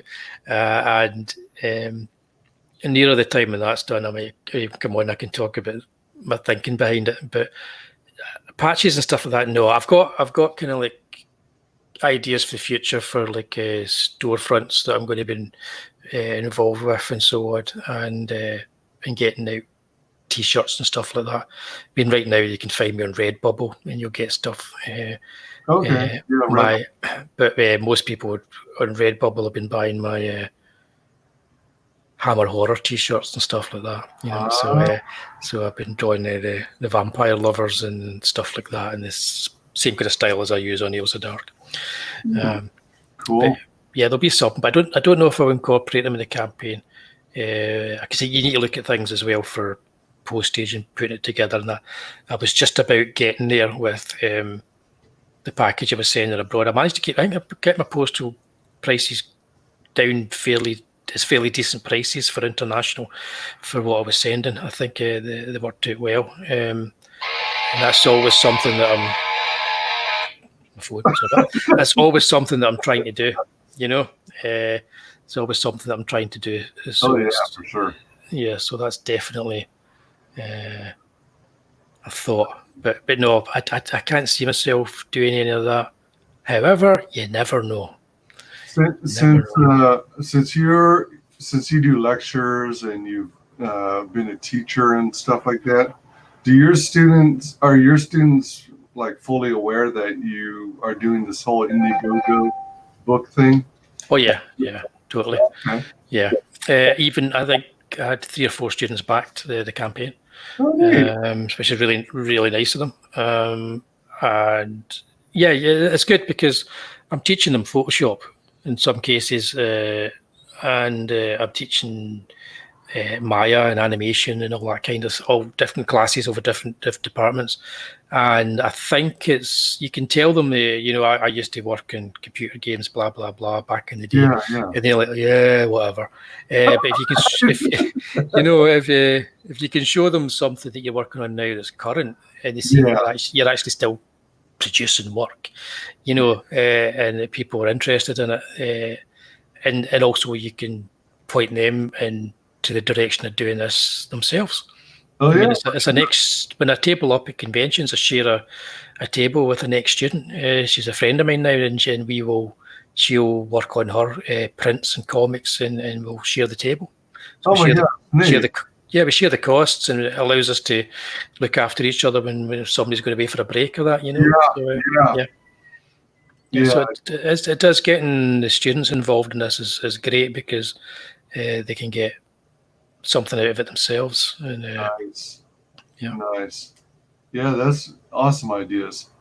I know this is like looking way down in the future, but since you're working so hard to build this dark universe, can you or do you envision one day AILSA Dark turning into like a TV series or an animated cartoon or even a movie out in theaters? Yeah. Funny you mentioned that. When I put together the first issue, my thinking was I want people to feel that it's maybe like a procedural TV show when they start reading it, to get them into a false sense of security. And then they realise it's actually, but it's a comfort zone. It's something that's recognisable when they're reading it. Here's a character, here's the body, something's afoot, let's go and talk to somebody, let's get a clue. And then somebody goes to sleep that night, has a dream, something mental happens, and next thing you know, the Dark Lord's descending from the sky. So the idea was to ease them kind of into a normal thing they're comfortable with. And I've had it said to me, Michael, one of the backers said to me that he liked the way the first issue started, you could imagine a TV show in his head. And I thought, oh, good, that worked. Hopefully, it keeps you as it goes on and gets wilder and crazier. So I did think about it. It could work as a TV show, but it could work as a film. But it would have to be tweaked considerably because it gets the budget. By the time you get into the second issue, the budget goes up. I mean, that page of the Bampots alone with the effects and the werewolves and everything. So if it was something that could be done live action, I'd be all for it. I mean, I've worked on a live action Tatty Bogleman developing it, so that's kind of something I've been developing for years. Oh wow! The other day on Twitter, I put up my concept drawing I did where I was trying to work out how I would work out the makeup as a mask. I had the idea of the Tatty Bogleman and how would I have him with a nose so that at one point his nose could be cut off, So, technology's got to the point now where you could actually do it as a combination of a mask and green screen for certain parts of the face, and you could get rid of the nose by using green screen. So it's all stuff that's doable. It's just getting the time to do it, and I would need more eyeballs on what I'm doing before I even think about doing something like that. But right. I've been thinking about it since day one. Yeah. But it's not why I'm making the comics. If you know what I mean, you can see a comic that you read where somebody's thought this will make a TV show someday. I want people to read my comics and go, "That's a shit hot comic book." If anything, I want them to think they would make a great 1970s B movie. That would make me feel happy. I would rather they would think it was like an old B movie rather than like a modern day Netflix show. Yeah. Right. Yeah. And since you have a background in gaming as well, have you ever envisioned an AILSA Dark video game? Or maybe like a mobile game, since mobile games are the No. I think I've got PTSD from the games industry. I don't even think about computer games anymore. Yeah, I no, it's like other than how you develop them, and I keep my hand in working in Unity and just trying whatever's new out there. No, it's just such a slog. It's to do something you're talking about years of development, so many people involved. And if I was to do a mobile thing, it would be something stupid. It would be something like a Tatty Bogleman version of Flappy Bird. You know, it would have to be something really simple and stupid. You know, Flappy Tatty. You know, that would be it. And I could develop that in a weekend and get it out there. You know, but there you go. yeah, but no. All right, let us play the AILSA Dark Werewolves and Bampots, the conclusion video once more. The ghosts are moving tonight. Rest.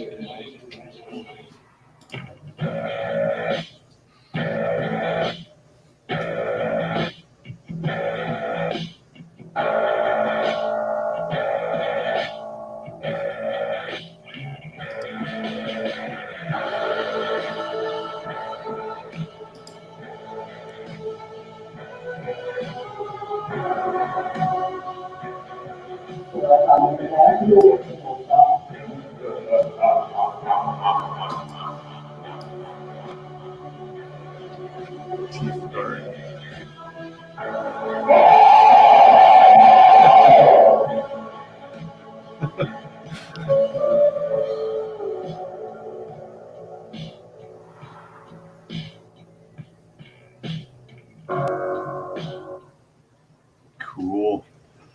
Terrier Comics is your company. Do you own terriers, or have you had terriers as pets before? My first dog, when I was a child, family dog, was a white English Bull Terrier with 1 ear. Oh. And that's Terrier. This Terrier Studios is named after the fact that that was a dog. Yeah. Oh, all right, right on. Yeah, so we should probably bring this to a close. Yeah, because I'm CG UK is on in half an hour. I need to go and get myself some food, I think, before then as well. Oh yeah, most definitely. This has been fun though. It's been fun. It's been really nice talking to you. Oh yeah, likewise. I'm glad you had fun. Yeah. Despite all the technical issues and the the goofiness. The first few minutes were highly entertaining for everybody, I'm sure. Me trying different headphones. Yeah. But we got to the bottom of what the best sausage is. That's the main thing. Oh yeah, that's the most important part of the whole thing. Sausage. Entirely. Food is what's for dinner. Would you share with the audience how everyone can reach you?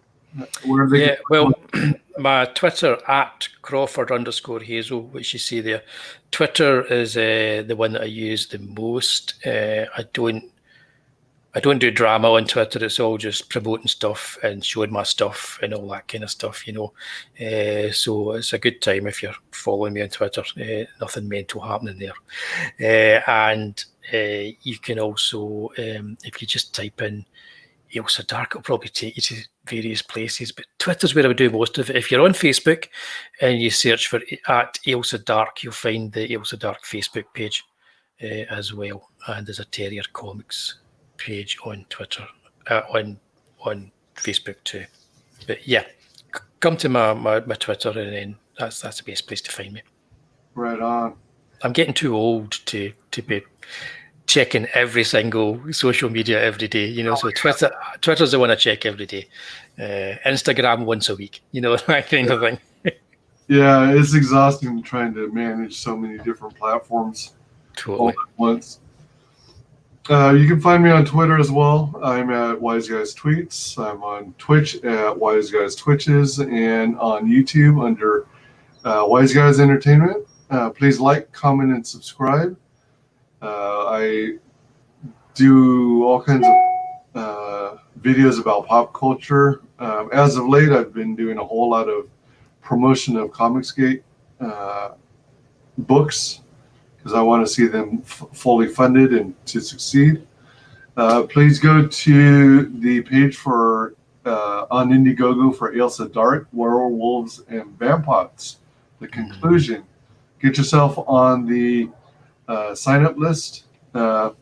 Thanks for being with us, everyone in the audience. Hex Allen Comics says, great interview. Driving. Yeah, thanks for dropping by, Hex.